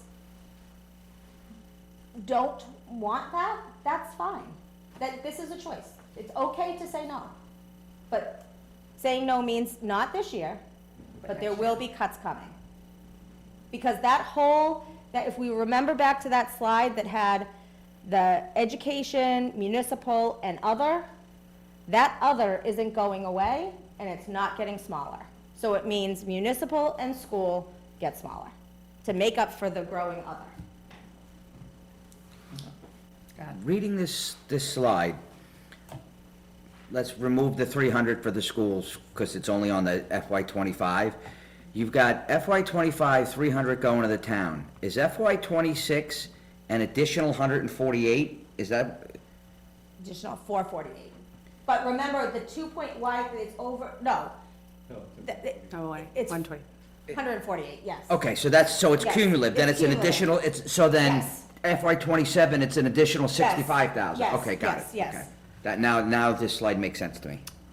I'm wondering if we should, thinking about that, maybe break that Asterisk, up. this is Yeah, cumulative? this, because Yeah, that's, that needs to be Okay. on there. Aggregated. Aggregate, okay. because I look like, I get what you're saying. I knew what it Slide- was. Number this is? Yes, it is slide 68. Thank you. Sheesh, okay. No, there is no, oh, Yes, there is. Don't you question me in the chair. Now you have you have to 68 do on it, the so PDF. I only have. Oh, no, the- it's her, well, it's what you put as I 68. got it. Okay. 68 on the PDF. So, and I'm thinking, that's good to show folks, because I think that big jump, first, everyone thinks $4 million is what they're gonna be taxed at, the immediately voting on it, and second, it's a small add in between that I think really people would be less aggressive about, maybe, over But that ultimately, 5 year period of if we time. look at the next two slides, ultimately the impact, if the values are the same and the tax rate is similar, the impact in 5 years, if all things are the same, will be that. So this is the tax impact of 600,000. This is online for folks, if they want to refer back to it on that Proposition 2.5 Q&A. You have the assessed value here, your current estimated tax bill in the next column, and the proposed estimated tax bill if Two things, if the override passes and if we use 600,000 in FY '25, the tax bill would increase by this amount.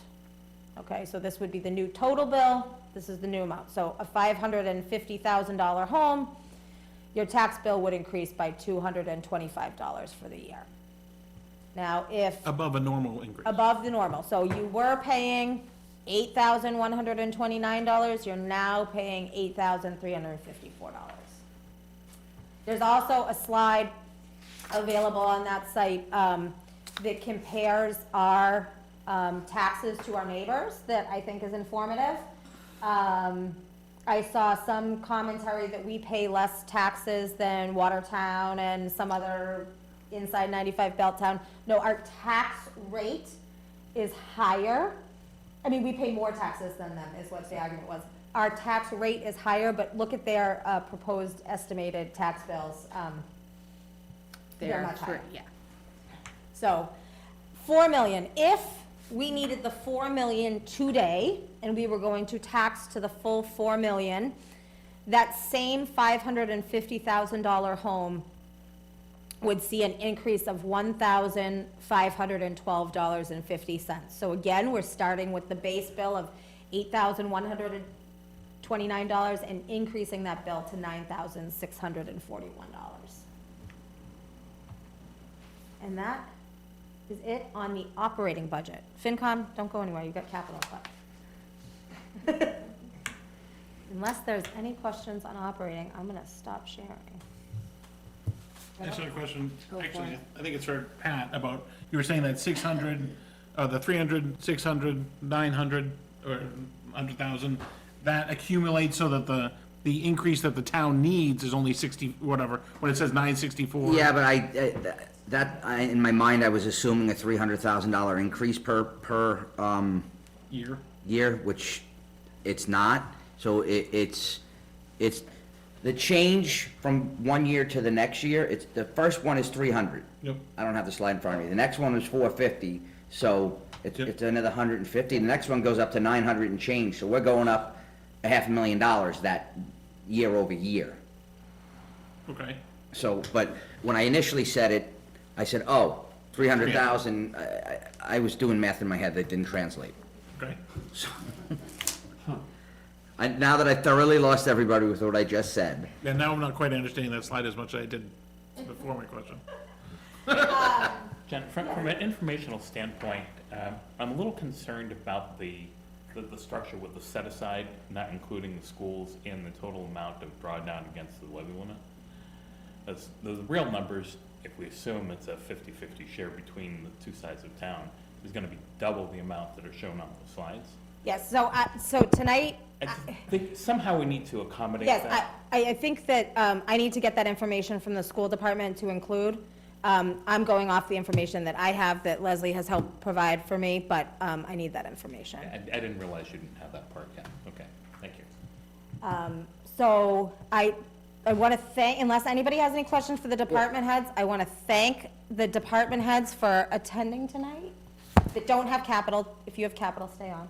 I think we should go back to that, somebody else needs to try to explain that, because Slide. if Mark isn't understanding it, and he's been involved in this, there's gonna be a lot of people Yeah. out there that don't understand this. I get it now, somebody else from the FinCom maybe wanna take a bite at the apple and explain, In layman's terms? yeah.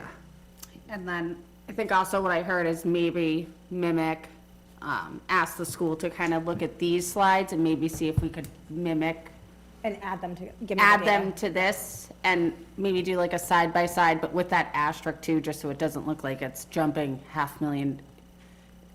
Something to kind of break that down, but at least we now know a format we want. And maybe we have, I see Mr. Maha and, we're gonna go by Mr. Pedoni on the phone, who see these format and can put it together and then we'll add it. Can we add it Yeah, for the information? I will type hold up? off on putting it online. Okay. Thank you. All right, so I think department heads, if you don't have capital, oh, you all have capital. Okay.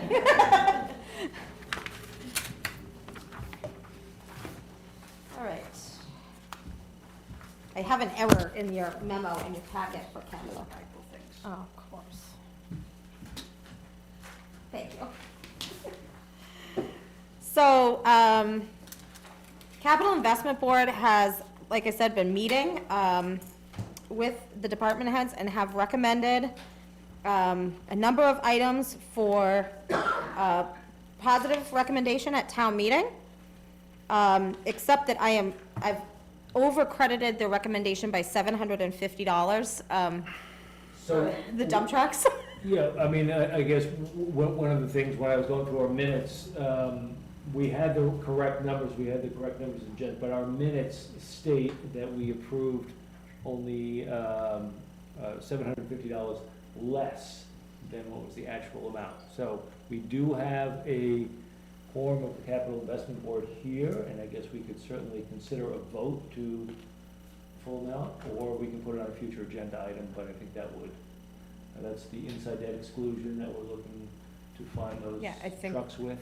I think a vote would be appropriate. So if, back at our meeting of April 23rd, I believe it was, we approved a $500,000 side debt exclusion for the acquisition of 2 trucks. The actual amount should have been, $509,000 is what we approved, and the actual amount should have been $509,750. So I would entertain a motion to reconsider that vote. So moved. Second. All right, any further discussion? Hearing none, all those in favor, please signify by saying aye. Aye. Aye. It's unanimous. Any nays? Hearing none, it's unanimous. Thank you very much. Okay. Okay, so, the following items have all been supported, in the following amounts, with the source to be either the capital investment fund or free cash.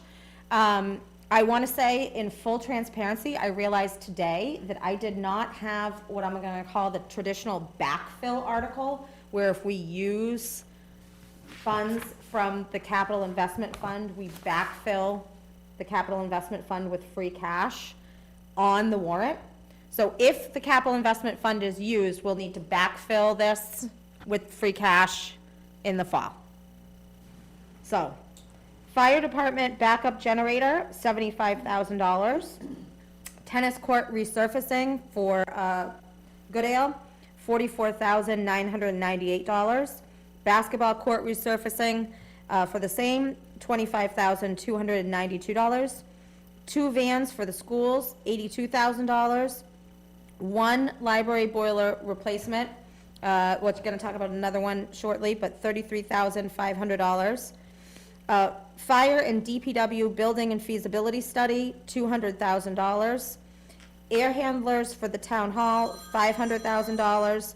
All of those either from capital investment fund or free cash. And then inside borrowing for the 2 dump trucks that the chair referred to. Oh, shoot, I have 50,000 written. Nice try, Jen. Any questions on capital items? Is there a timeline that you're thinking, fire and DPW feasibility study, where on your timeline do you have the fire and DPW building being built? Or is that? We're not even, no. We don't have a timeline. The other piece, and Ray, maybe you can talk to her to clean it, because you're on the FISP FISP. committee, because I think that, it's critical that they have, or a big part of the Excuse me. in that effort. That's So, The plan is that the FISP would do that planning, and this 200,000 would give them the opportunity to have the design study. In order to do that, the FISP has not met yet, so now Okay. it sounds like we have a full body now, and so the meeting for that will start soon. Yeah, I think probably after the appropriation is made in town meeting, we can get FISP together and convene before, and then, I think realistically, if we're talking about shovels in the ground, I think a study is gonna take, we're gonna have to go out for design services, to procure design services in some fashion. We are probably a year and a half to 2 years for the results of that study from the town meeting vote date.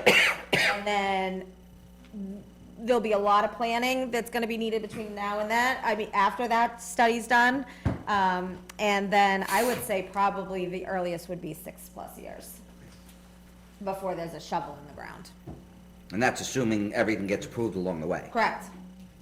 I mean, we don't know if they're gonna recommend renovation, if they're gonna recommend rebuilding, if they're gonna recommend use this site for one building, move to another site for another, then if we have to find land, there's a number of unknowns, and that's why we're gonna be hiring people that do this professionally, to help us make those decisions. Go ahead, Raj. Are we getting 2 boilers for the library or Yes. 1? 2? One out of either free cash or capital investment fund, and one from ARPA. There's 2 there now, so it's to replace both. And follow up to that, where does that 200,000 number come from? Is that, did we get an estimate from somebody on that, or? From colleagues of mine who have done these recently, and they think that that's a good number to go out with, a safe number. I don't have a picked design. I'm not gonna pick a designer without FISP. But it's so, you asked around, people said, yeah, this is what it's gonna cost. Yeah. Okay. That there's still much to be done to define the exact scope. Exactly. This is gonna have to take a look at this, and Exactly. that may impact that number depending on what scope we choose. They might, FISP may decide, because this authorization doesn't go away after one fiscal year, they might decide to break it into a $50,000 scope and then get another, and then, okay, we're gonna get the results of this first. I mean, there's a lot of different ways they can break this up.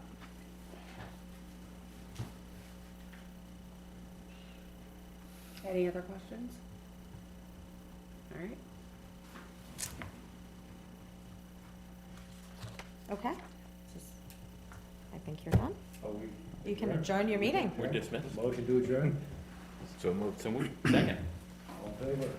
Good night. Thank you. Thank you. Thank you, everybody. Thank you, everyone. Thank you. We're gonna take just a quick recess for just a second. So Pat can survive? Yes. Bathroom break for Pat.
some snacks. Is he coming? I opened the drawer trying to help Mark, and he's like, oh, and he stuck You his are head in, I hiding the tried to shut snacks. the drawer off. I did hide them.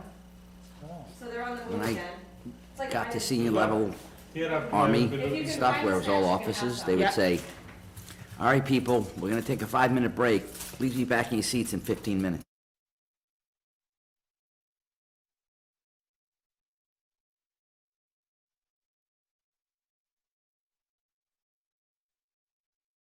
Please be back by 8:20. Next item on the agenda, or we're going back, I don't even know where we're at. No. Location for town meeting? Yes. Why, we're gonna have it at the school in the auditorium. Well, that's just what I wanted to discuss. Oh, We are having it at the school. And on the draft warrant, you see auditorium highlighted. And this is more of a statement. I know last time we had moved it to the gymnasium, and we had tested the gymnasium out for use. I did like how nicely you could see everybody there. Yeah. But I think we are planning for a potential of an overflow, if the override draws a lot of folks out, and we're gonna need an overflow room. And so, Faye had reached out to, the Anita at the schools, who talked to their IT coordinator, and there is a dedicated camera line set up between the auditorium and cafeteria, but there is not a dedicated camera line between the gym and the auditorium. Oh. So, if we're gonna plan for an overflow room, because there's gonna be a lot of people showing up, it needs to be in the auditorium, not the gymnasium, and the cafeteria. So I don't know if you wanna vote, that we go back to the auditorium with, I'll make a motion that town meeting be held at the auditorium with the overflow room in the cafeteria. Second. yeah, you're not quick enough. Any discussion? You just showed up. No? Get a coffee, I'm ready, I'm All ready. in favor? Aye. Aye. Oop. Aye. Next item.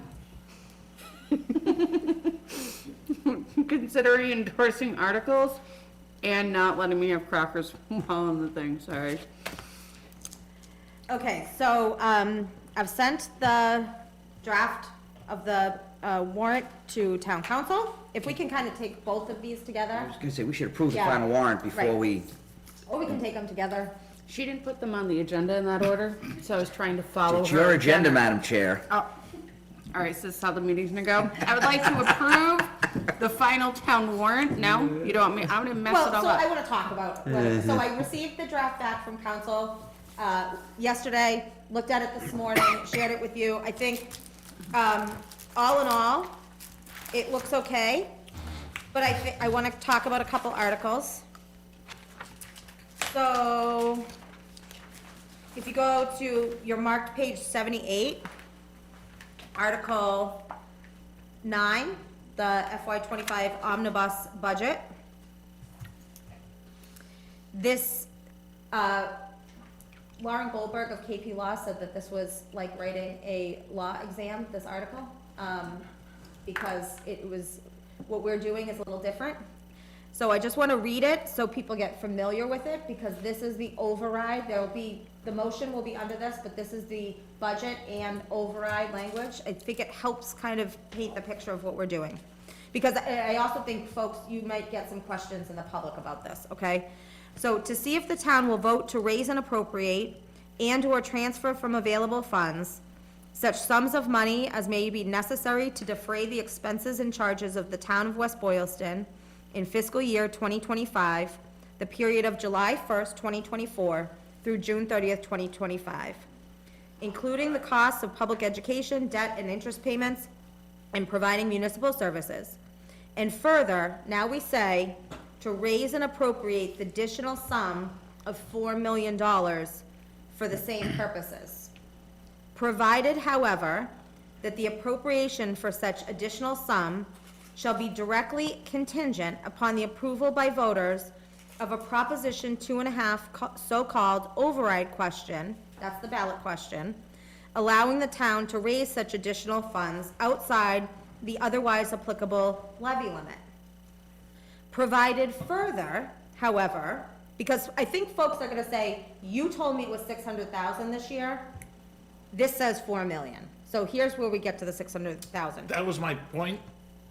Provided, further, I however, need more coffee. that if such override passes, if such override passes, the fiscal year 2025 budget funding sources shall be adjusted by reducing the amount appropriated from free cash by 300,000 and increasing the amount to be appropriated from taxation by the same. And further, by increasing the total budgeted amount for public education by raising and appropriating the additional sum of 300,000. I want this one. I want this one. You gotta get the explanation then. Okay, so I just wanted to walk I assumed everybody as through much. that, so I think people will read to 4 million and say, you know, what happened here. Okay. That means you couldn't ask a question, Mark. You had to be the reader. It's okay. On page If I read 82, this, nobody's gonna ask a question. on page 82, the personnel bylaw of the general bylaws, there's a few minor changes here since the last version that you saw after going through bylaws committee, relative to striking the laborer, keeping the clerk in grade A, keeping the clerk treasurer collector in grade B, striking the dining room manager in C, and adding the food service manager in C. So that's a change since you saw it last. In the seasonal intermittent on page 85, adding the positions of seasonal laborer. So we move laborer from there over here to the seasonal, and the position of special traffic constable. Can we make that table not split? Over the page? Yeah. Well, right now, it's gonna change, because you have the comment side. Article 24, the stormwater amendment. Madam Chair, I don't know if you want me to talk through what's been going on in the bylaws committee on this article. I mean, well, we have, so the issue is that there's Page what number? 86. 80, well, starting on 86, but page 89. 89. So, there was a change recommended that I agreed with to the stormwater rules and regulations on the top of page 89. The bylaws committee last night voted not to support the change, but I don't know if the select board wants to vote to support the change tonight. Changing it to the planning board is the rulemaking authority for stormwater, as drafted here on page 89. Regulation making. Yes, rulemaking, yes. Okay. Rules and regulation making authority. What was the objection? You want me to? Yeah, I think you can go. There was some contention on, this was voted previously at a meeting, but we had two of them voted previously at a meeting. There was a body that disagreed with the language and the vote, so then decided to discuss with our town administrator the disagreement with the two, the disagreement with the vote, and redrafting language to then be brought back to the bylaw committee. I can only speak to myself and say, why have a board that sits there in hours and hours of meetings, that votes and makes recommendations just to decide you don't like their vote, so you go on your own and modify it and change it, and then bring it back to us without articulating the reason that you have this now the second time in front of you after you voted as a board, is because we found some things that need to be changed.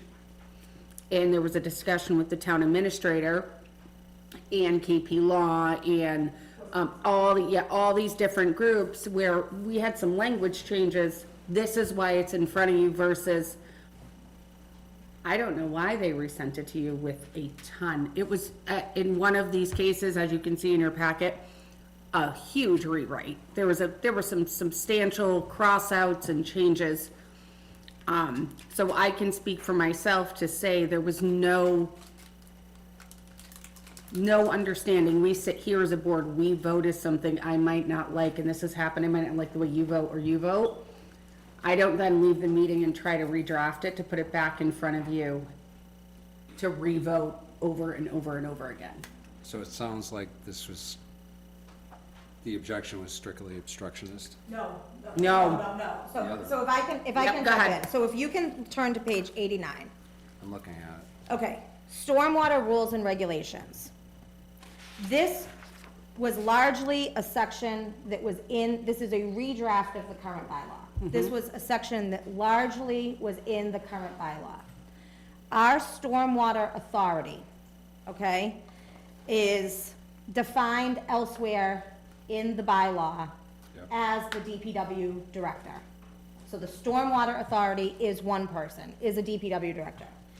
The way that this was written was that the stormwater the way it existed in our current bylaw, the stormwater authority may adopt, amend rules and regulations after conducting a public hearing, and then posting the public hearing, I'm summarizing here, and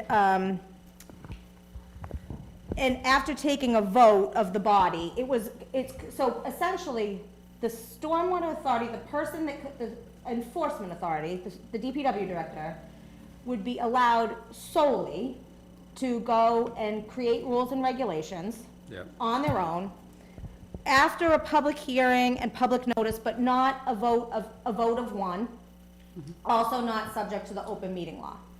So the criticism, one person is not subject to the open meeting law. But the public hearing is. No, it's a different, it would be a different type of public hearing.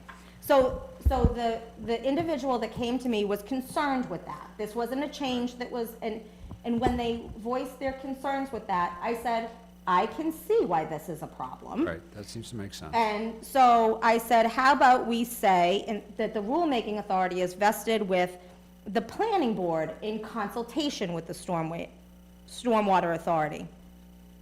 So it was a very good suggestion. It was a needed, I think, change. I think the issue in bylaws committee, I don't want to speak for members of the bylaws committee, but I think it was the process by which the change was made. But if I had to make a recommendation before the select board this evening, we have been spent a ton of money with Weston and Sampson on getting these two ready. They've gone through a ton of process. I don't want us to throw the baby out with the bathwater at this point over a disagreement. I think that the changes on page 89, as printed before you, are good changes, and I think if this is worthwhile to proceed as drafted as opposed to leaving them out. So my question is, the bylaws committee doesn't want this change in there, for all the reasons you just said. We vote to leave these changes in there. Now what, and you guys, nobody in this room can answer this. Now what is the bylaws committee gonna say? Are they gonna say don't approve this? Maybe? So that, then, So there is But- another meeting on the 13th, the first thing that comes to mind for all meetings. On the 14th. But it's on the 14th. And at that point, I said, we didn't even have, so Jen, we didn't have the final of the other one that we were reviewing that night. The issue was I was taking out notes from 2 meetings prior, trying to do a line by line to figure out what changed. It was, for me, impossible to try to go through 3 meetings to figure out, and then just to find out we didn't actually have the final for one of them. So the recommendation was, I personally would not be opposed if we went through these based on the information provided by the town administrator now on what the process was that these went through, to bring it back to the bylaws committee on the 13th. But I would say for us, I got a chance to read through these, do the comparison because of the meeting last night. God, it was it last night. And I personally agree it's with the planning board. Like, they are the folks that can do this. It was just a process inability for me to track, I won't approve something if I can't see it or even understand it, and that's where I personally hit a wall with it. But I am not opposed to what we have in front of us tonight.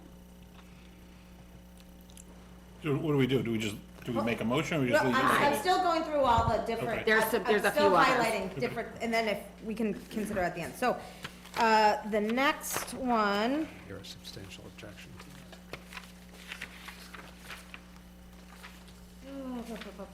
is on page 102.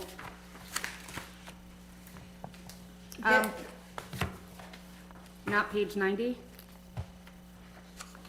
Yeah, because 90, we had substantial changes too, right? A, B, C, were all, well, A, B were removed, rewritten.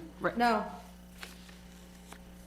My no, packet. this, 90, these were rewritten by town council perhaps? No, page 90? Yeah.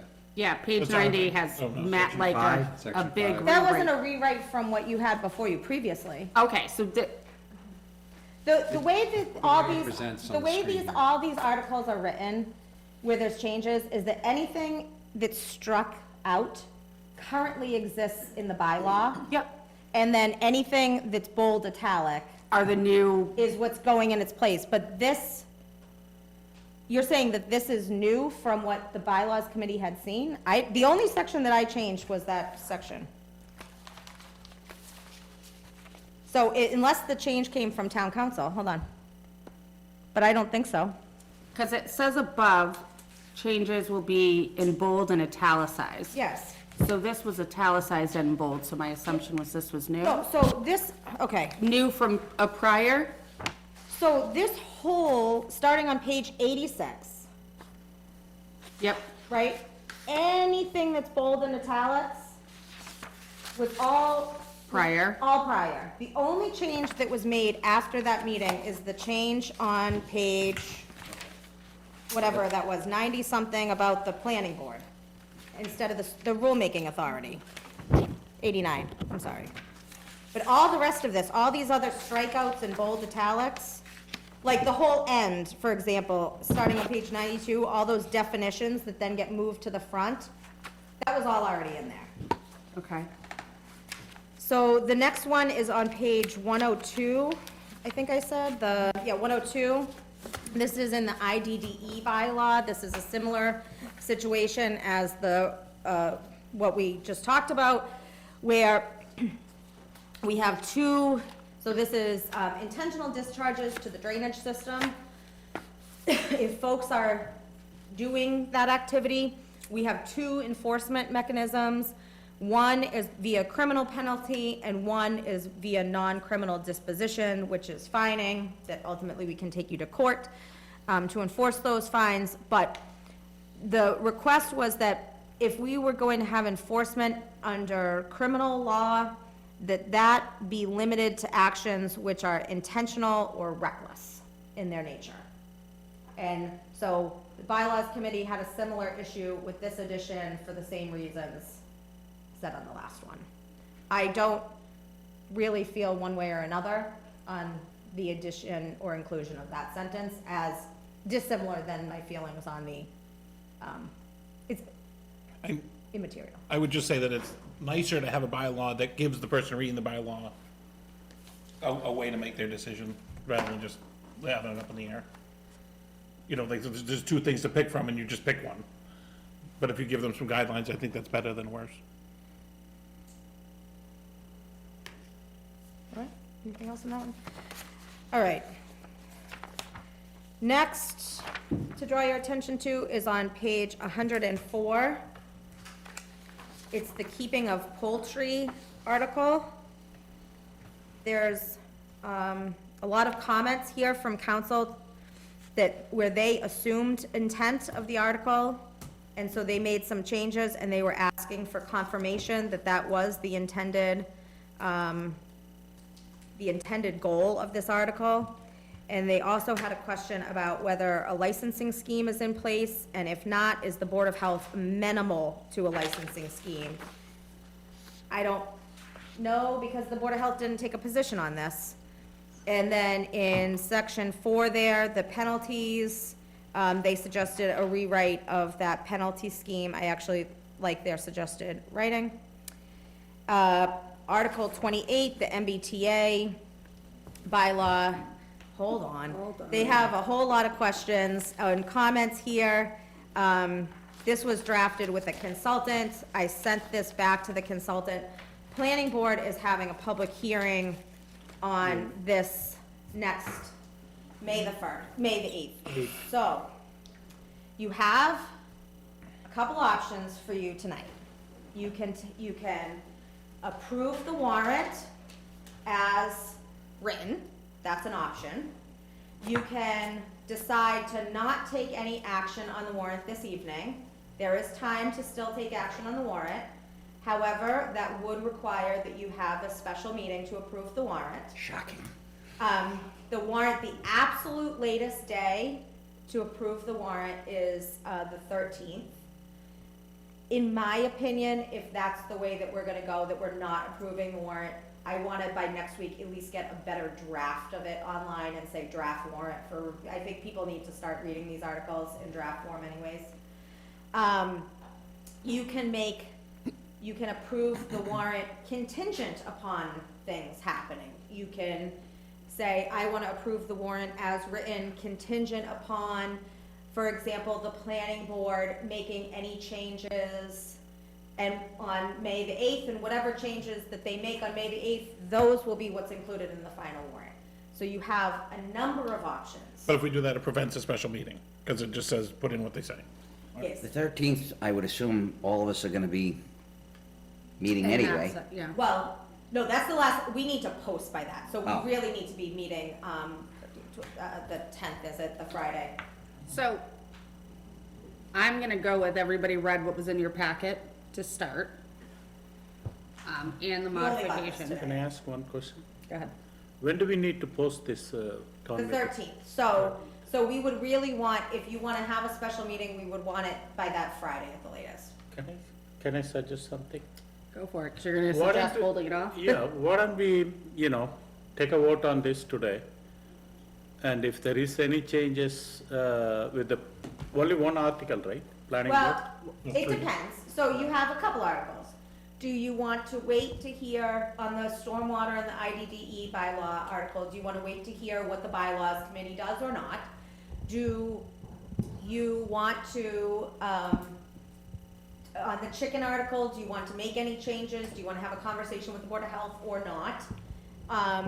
Do you do you wanna just, on the MBTA article, do you want to hear what the planning board says? Or do you just wanna say whatever they say is good with us?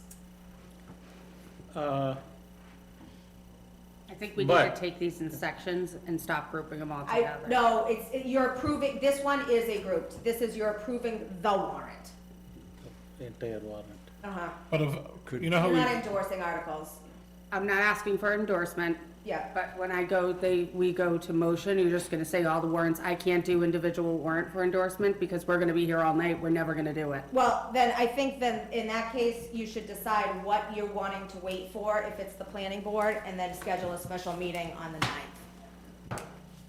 Or you can just say, I'm gonna take it contingent upon, we're gonna approve this contingent Contingent on on whatever, planning board. whatever planning board amendments they make are included in the final. and what about the So check you said, that it's not only the planning board, you need to, You can decide, for clarity, you can decide tonight to approve this as written and wait for nobody. And just, they can make amendments through the motion on the floor. Or you can say, we're gonna approve it, I would not suggest doing that, because the MBTA, when I think they'll have some changes that'll make it good. So you can say, we're gonna approve this tonight, not including this article, yes, including that article, whatever, we're gonna approve this total warrant tonight, and whatever changes the planning board make on May the 8th, those will automatically be incorporated without us coming back again. So my thought was to start, so if we said MBTA, we start with just that one contingent on what you do in the planning board. yes. So if we can bucket it in those sections, then that gives us a little, if there was a motion to say what was in here, but contingent on what your outcome of your planning board is, with what they come forward with, we would automatically put forward, on that, just that one. Okay. So the one other question for you is, whatever it comes from the planning board, are those things will be reviewed by the town council? We can send it back to town council, yeah. Yeah. So I would agree with the motion will be like, planning board, whatever the revision made by the planning board, and then followed by the town council. Do you have a suggestion for us on that? Like, how would you Word the motion? word the motion? Yeah. Yeah, so let me ask before I give a suggested wording of the motion. On the other articles, on all other articles, other than the MBTA zoning, do you want them as written in your current packet tonight? We're not doing that. We're gonna do them individual on the changes that are in front of us. So I've asked that 3 times. We're talking about the MBT. Can there be a motion just for this one? And then we will address the other You ones. can make that are whatever involved. motions you guys are inclined to What I make. think we're asking is, what is the right verbiage to do that one correctly so that it does go to the planning board and So then to I town approve, council? I move that we, you're really approving Article 28 as may be amended by the planning board On May on 8th? May 8th, subject to review by town council. So moved. Second. Aye. I kind of want you to have to say it because she said it. No, I'm kidding. All right. Any other discussion on that one? No. All in favor? Aye. Aye. Aye. I did have Aye. one. If we don't have time for the, Can you hold on a sec, Madam Chair, can you hold on a second? does it require town council, because they only have a day. Yeah. But if they don't get back to us, can we go with it? With the- Madam Chair, can I talk to you, please? Can we have a brief recess? Awesome, more coffee. No. Like, how brief? 'Cause I want some candy or something. Want to mute the, I think we should approve this whole thing, but instead of piece by piece. Two stormwater bylaws, boom, boom, done. Pat, did you mute the mic? Well, actually, we're in a recession, we're in break, we're not supposed to be talking about this. So we should really stop. Oh, well, then I'll just send you an email. Such a open meeting law violation. During a meeting. Let's go get them. During a meeting, we could. No, you have to be on the system, and you should know that. Open meeting law violation. The open meeting law people didn't ever talk about the, what, recesses? What? We're in recess. I don't know the technical. Yeah, so we're no longer an open meeting, so we can't talk Is that about what it. it is? It Yeah. closes the meeting? I think we just got up and left. I don't think we actually called for a break. So we're still in open meeting? I would say no, because we don't wanna, there's no need to go there. Anything we discuss would have to be rediscussed anyway. I'm gonna need one of those, Steve, by the time this meeting's over. That's just a minute. Did you steal candy? I'm young and vibrant, I wanna tell all No, of you. he didn't steal it, he availed himself of it.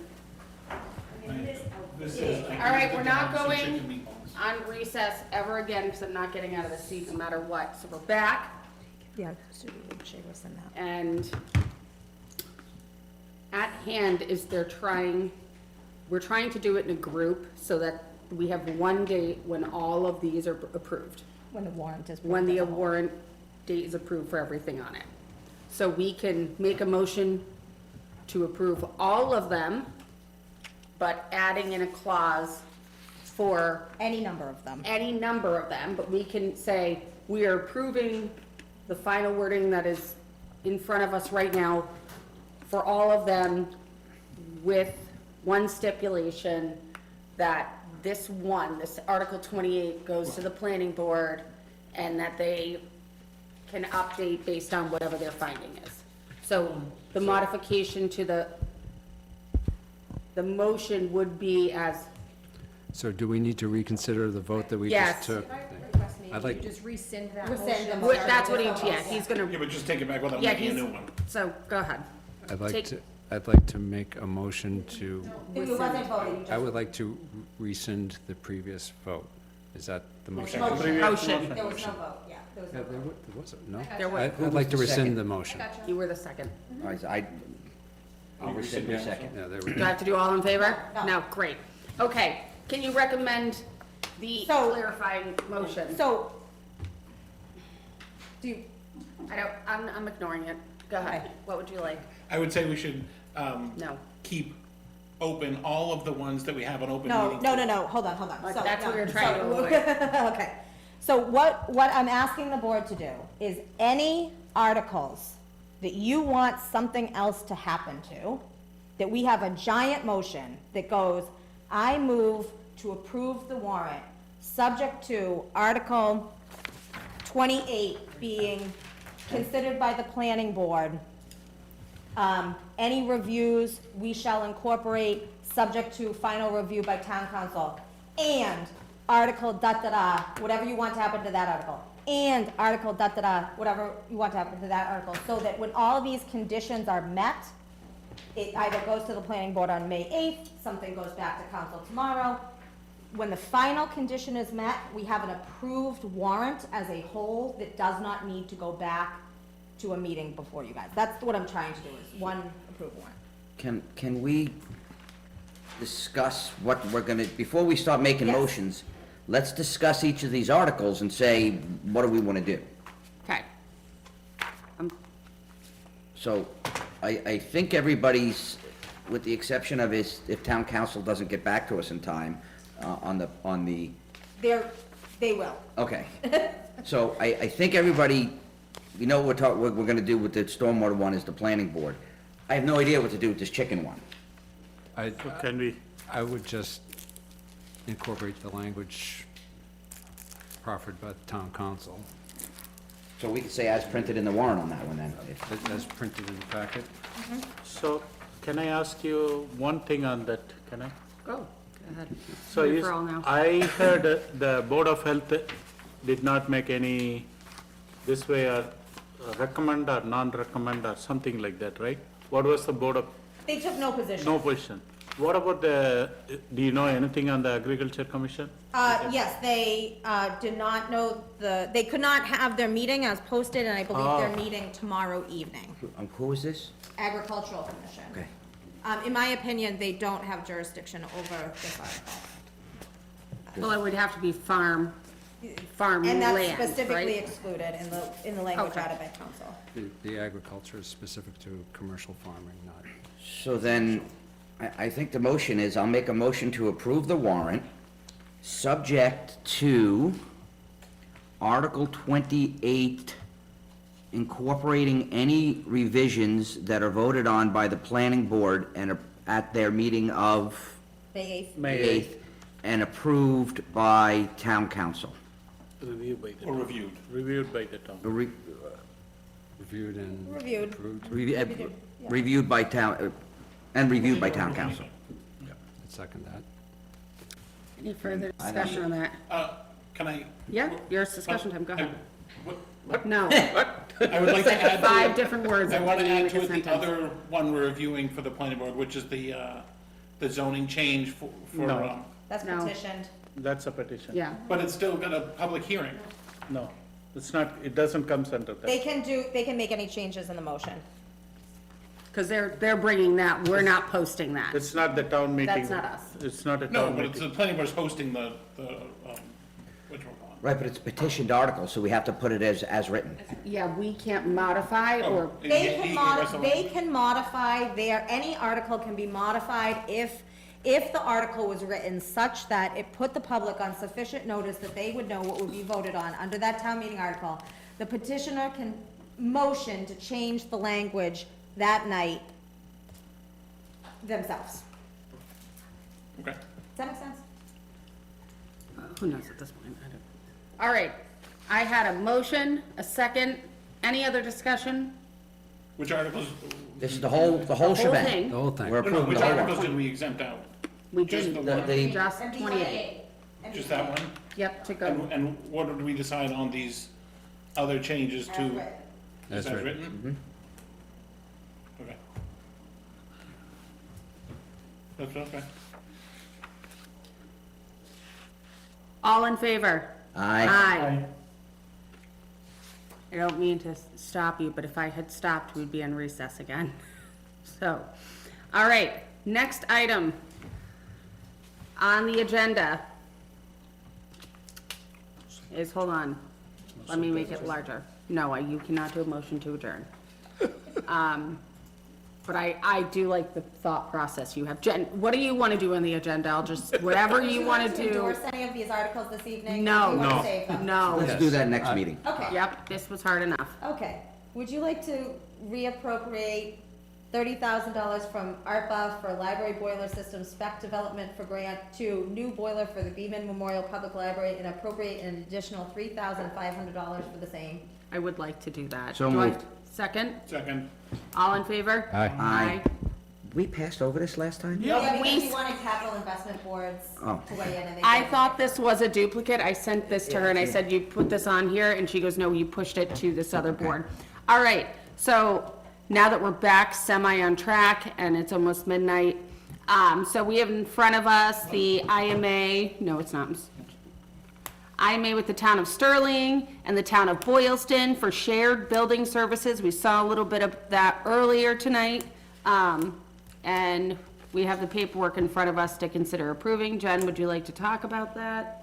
I think it's really what we've been talking about. Unless anybody has questions, it's one full-time person shared between the three towns, one part-time person shared between the three towns. Sterling provides a vehicle for one, West Boylston provides a vehicle for the other. Boylston pays for the gas for all. That works out nice. Hosted by the town of Sterling as the host community, so this is they're both will be Sterling employees on their benefit system and their retirement system. We have to pay our portion thereof. Got it. Anyone have any questions on it? Go ahead. So, my two question is, the number one is, we have the two building inspector, right? There'll be two, one full-time, one part. So what are the timings? Are they coming to our town hall? Yes. So the timing will be, they will decide later on? We don't even have the second person hired yet. No, but they will be coming in, one or the other, they will be We- sitting in our office, right? Yes, so we are expecting that we will have 20 hours of in-town time. So if they're out in the field, they're out in the field, but they will be in the Yeah. office, yeah.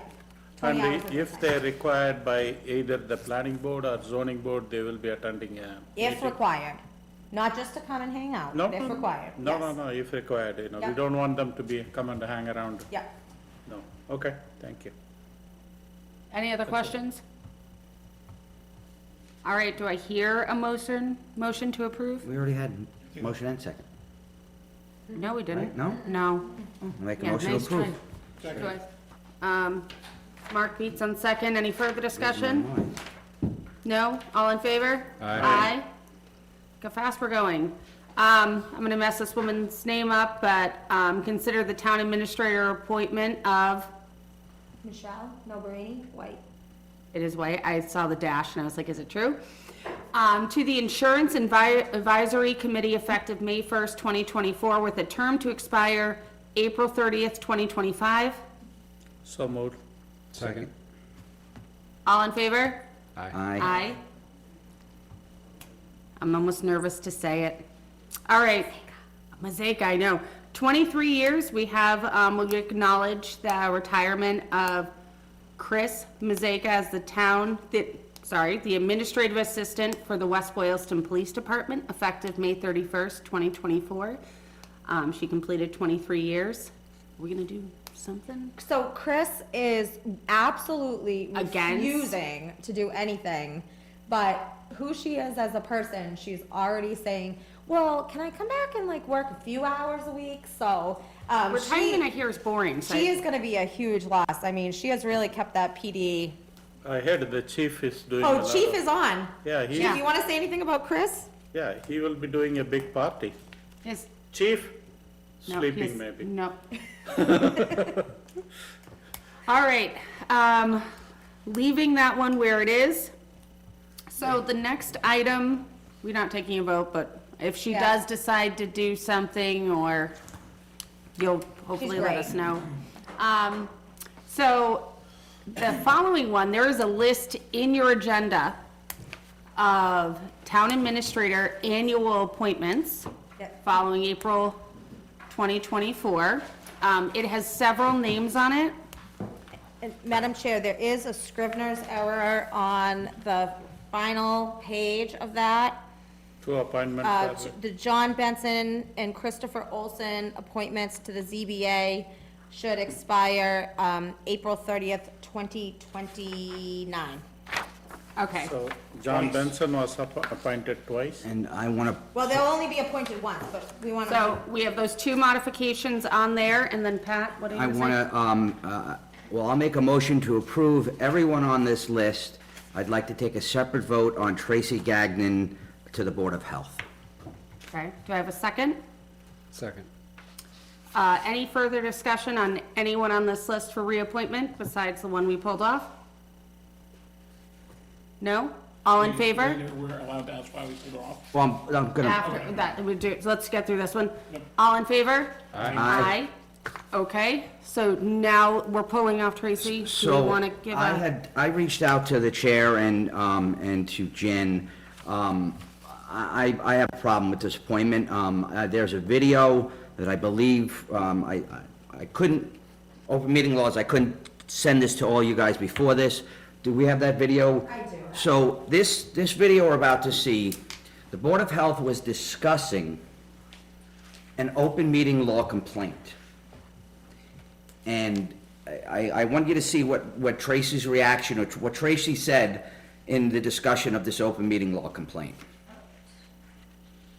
Share my screen. There is going to be a bit of an echo, just the way that this is going to play.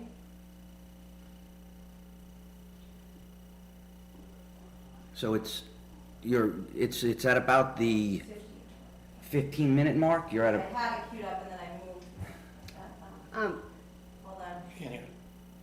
hold on, let me get it at the right spot. Hold on. if we can't hear it, I can read what she said. Are you guys doing it in there, or am I sharing my screen? I thought they were gonna do it. No, what is that? It's not playing out here, I can hear it in there. Guys, are you playing this in here? Yeah. No, it's not coming up, but let me share my screen and do it.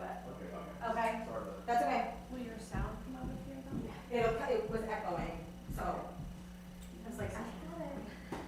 You and this pointer crack me up.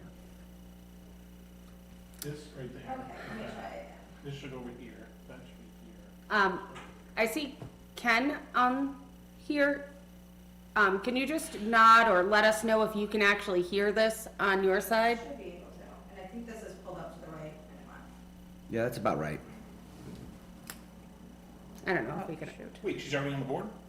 This is, Hold on. Yes, we've appointed. to let you know what's going on here. Discussing an open meeting law complaint that was ultimately sustained. So they had two open meeting law violations. And this is the discussion of the open meeting law violation, this clip we're about to see. And I want you to hear what Tracy has to say about the open meeting law violation and what happened. Okay, so when I unmute and press play, there will be that echo reverb. So I'll try to do this, unfortunately, it's the only way we can do it.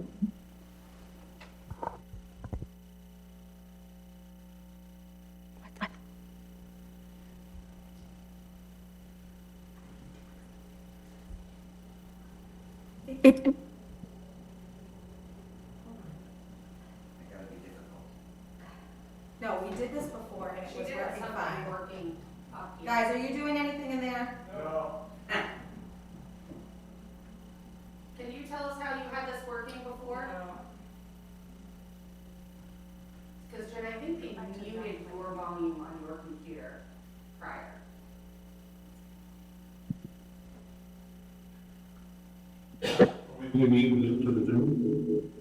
I got it going before.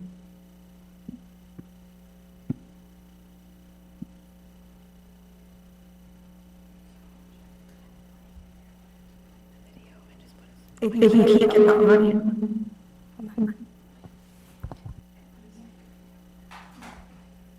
Well, I had it, hold on, you know what, maybe if I just unzoom, and you guys won't see the video, if that's all right. Hold the speaker to it. And you can hear the audio. And then you Does guys that can- work? Sorry. Does she do Can you something, get or is that it what she Jay on says? yours? You want it off or on?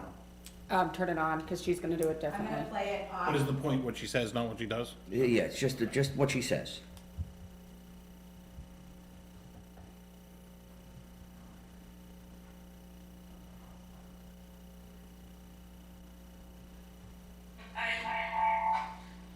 At the very least, most of these things are minimum standards, and we're here to protect public health. I'm not here to debate taking away people's liberties. I'm here to protect public health. Every time I walk into this building, my agenda is to do what's best for the community, not to worry about people's civil liberties. And I think you've taken the... Open meeting law complaint, and this woman just said, I'm not gonna worry about people's civil liberties. That was her response to an open meeting law complaint. There is no space on any board in this town when a person's response, when they're confronted with an open meeting law complaint, to say, I'm not worrying about people's civil liberties. I don't care what the rest of that sentence is. There's no space for someone like that to serve in this town when that's what they think of the open meeting laws. So I am encouraging you all to not reappoint her, because that's outrageous.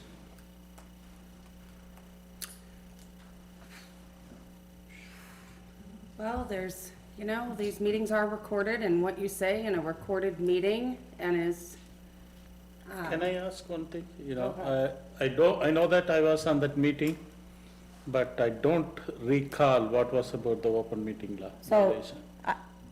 You can go ahead. So there was, the open meeting law complaint was, there was a discussion and a email train back and forth about whether or not there was gonna be a mask mandate at the town meeting.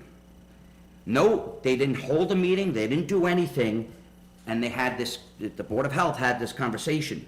That's not the point, that's irrelevant. The point is, when it was brought up at this meeting afterwards, her response to that is, I'm not worrying about people, I'm not here to worry about people's civil liberties. When confronted with an open meeting, that's what they were discussing, the open meeting law violation complaint. So And when- that was her response. procedurally, when a board receives an open meeting law complaint, it first goes to the board for them to address. That's at the point that this was.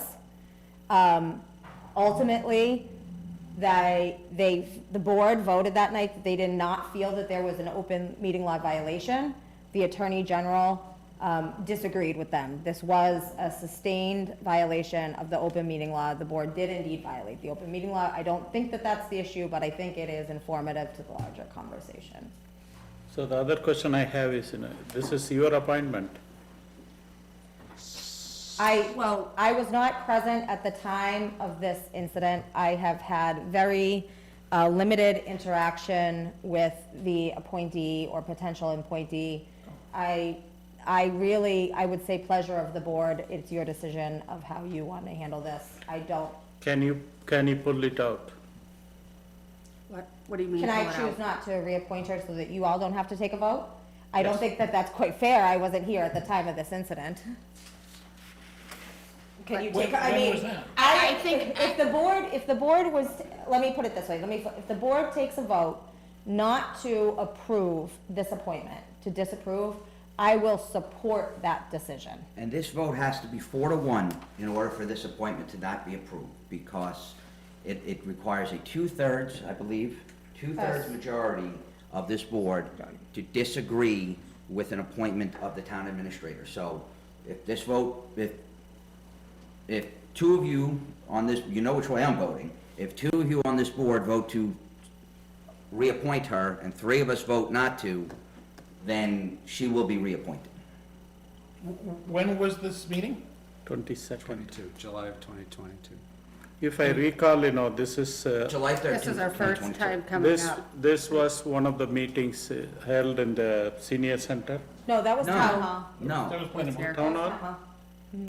This is this is their discussion of, this is long after that. Yeah, This so is it's their after. discussion. When presented with an open meeting law complaint, this was their discussion on that complaint. And all I'm trying to get to is, if this was, 2 years ago, what has she done since? Has she had repeated violations or anything like this, or what is she up to? She didn't come to the open meeting I law was just training. gonna say, if I can speak to the open meeting law issues with the Board of Health in general, I have concerns here. I emailed, as you know, all boards, committees, and commissions to attend. I specifically reached out to the Board of Health because nobody, not a single member of the board, with them having the most recently sustained open meeting law violation, chose to attend, stating that they had received, after the open meeting law violation, their own training. I don't know what their own training constituted. I can say it probably wasn't that great in-person training that we have, but I don't know for sure. And so, do I have concerns that open meeting law violations continue to exist on the Board of Health? Yes, I do. Can I attribute them to this potential appointee? Not necessarily. And I guess the next question is, has she done things on the board that are terrific? I mean, is she just like an activist? Is this the kind of person she is, or is she just? I can tell you, I don't know the answer to that, but hearing what her response was, Right, that I'm I don't wondering- care about people's civil, I'm not here to care about people's civil liberties, I don't need to know anything else about her. She should not be in any position on any board if that's her response to an open meeting law complaint. There's absolutely no room for it in this town, or any town for that matter. If that's her heartfelt whatever, I'm just wondering if she was spouting off and like an activist. I was not there. I was not on, I was on a few other ones, and that, I will tell you, during a very elevated period of time in our town and all over the world, there were a lot of things that, hearing this tonight remind me of, some of the complaints that we all saw. We had a business meeting, the businesses were fine with mask mandate, the businesses were fine, we're closed. It was a consistent messaging that at the end of the day, during meetings, we found out none of them, and I would state this, not one thing brought forward was actually true. I know our board, we were faced with another reappointment for someone else. And my biggest issue, I would say, is at the end of the day, my civil liberties matter very much to me, and I don't want someone to feel they're allowed at any point to take that. A board in this town should never feel they have the right to take that away from me. I don't know this person well besides maybe 3 meetings. I'll be honest, 3 random meetings at that point, but to say something like that, even in a heated moment, is not, I struggle when I heard that tonight. So, that would be my opinion. I'm guessing at this point, we would need Can we, motion not to reappoint. Motion to veto or whatever. no, can we send it back to the town admin? I think, Raj, Let her one of make her the decision. things that I struggle with is, I understand you don't want to take a vote against anyone, but it's in front of us, so how do we vote to appoint anyone else? I guess publicly, I understand where you're sitting. If she does it, then the blame sits with her and the backlash is there, but it's in front of us. So either we vote on these appointments, or we say, we don't want to take the hard ones, we give them to you. I want to be fair, it's not easy being a select I'll make a board motion to member. reappoint Tracy Gagnon to the Board of Health. Second. I still want discussion. Well, that's what, you go first, you motion, then you second, then we discuss. Right, I just didn't want you to call a vote. I don't want that sort of a character on a board, but I also don't want her, if she's productive and useful to the Board of Health and all this kind of stuff, I don't want to kick somebody off a board that's doing a good job but had a bad day, you know? But I just don't know this lady at all. you know? I can say, on your worst day, as a public servant, that's not something that should come out of your mouth. I don't care about people, I'm not here to care about people's civil liberties, is not something, I don't care if she's the greatest Board of Health person on the planet, I don't want her on our Board of Health if she's saying those words. Can I also ask a question, Jen? This might be inappropriate, okay? So I want you to shut me down. We recently, was it our last meeting or the meeting before, we had someone resign from the Board of Health. Did he give feedback on reason for his resignation? He and I did have a private conversation. I would not, without his permission, feel comfortable sharing the content of that conversation this evening. But after he gave his resignation, I did have a telephone call with him. Has the chair, or whatever they did for their retraining, have they reflected on her, or whatever reappointing, asking for people? I have no Anything like comment. that? Oh. I think that answers enough comment, though. All right, so I have a motion, a second. Any further discussion? It's a hard one to take. That's why you get the cool seat, Raj, all right? Yeah, that's a. So I'll do it like this. We're gonna do a roll call. Jay? No. Pat? No, I am no. What's the motion is to put her on? this is to put her on. Mark? I'll say no, I'll support keeping, Raj, this makes it a lot easier for you. What do you vote? Now Yes. you can vote yes. Yes, So at the end of the day, you are. that answered it. So, all right. We went through all of those. Hold on, my computer is not.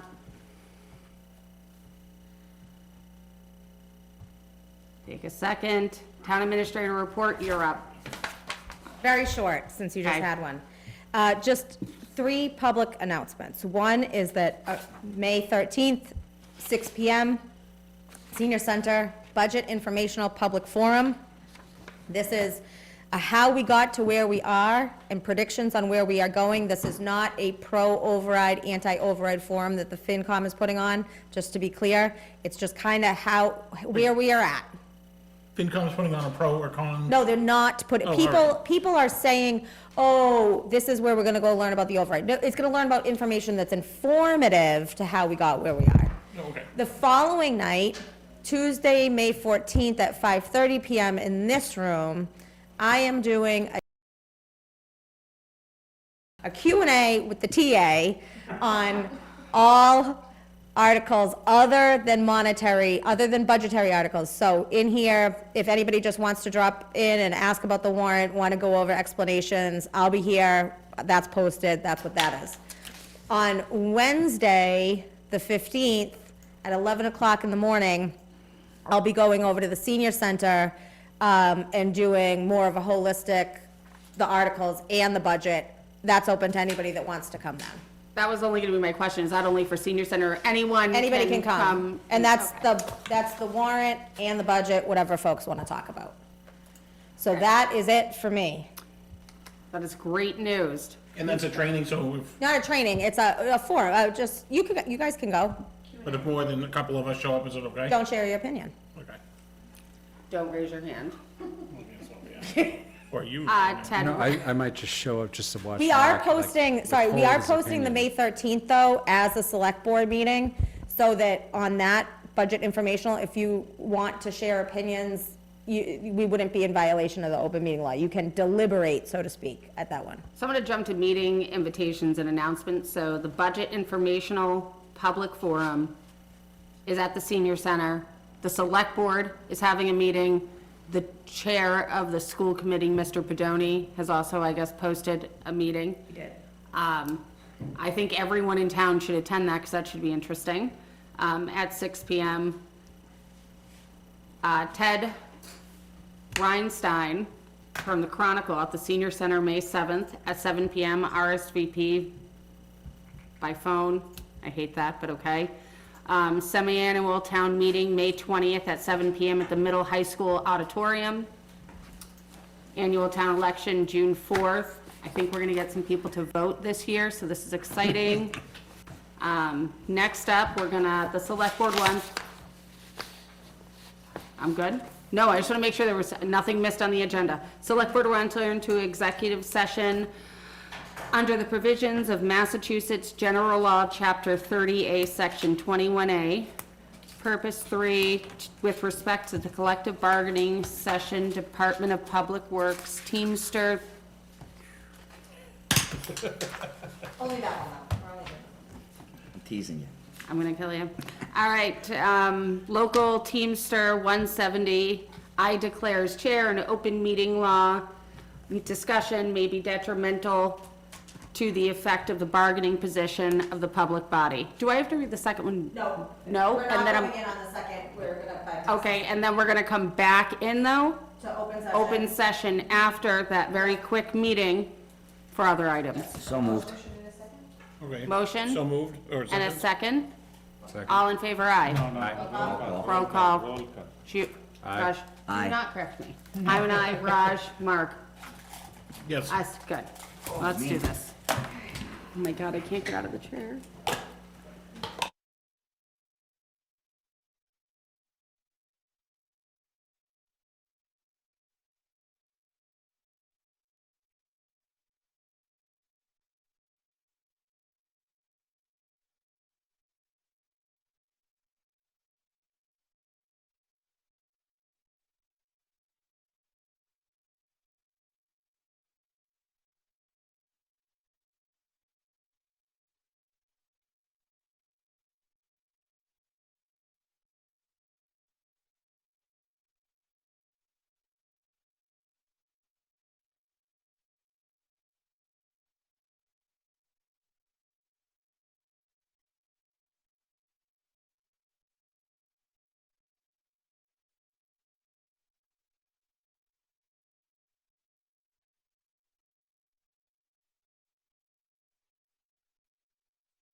to the Massachusetts Coalition of Police Local Number 172 bargaining agreement. So moved. Second. Any discussion? What was the correction? There was a couple of pages. There were two corrections. I read it, but I don't recall what they were. One, we had agreed upon, but it didn't get included and neither side caught it, that forced overtime would be paid at double. Okay, yeah. And then, we have the officer in charge stipend at 6, and they said actually it was 3, 350 and 4, so Yeah, that's what was in the agenda when I read it. But that was it's like, 12 hours ago. I'm done. Okay, please put your complaint in. What, did I hear a motion? We have motion and second. Okay, all in favor? Aye. Aye. All right, ratify the International Association of Firefighters Local, ratify Department of Public Works Teamsters Local 170 bargaining agreement. So So moved. moved. Oh, second. Okay, discussion? No, all in favor? Aye. Any future agenda items, Pat, No, or all set. updates? Are you sure? Motion to adjourn. Second? Second. All in favor? Aye. Aye.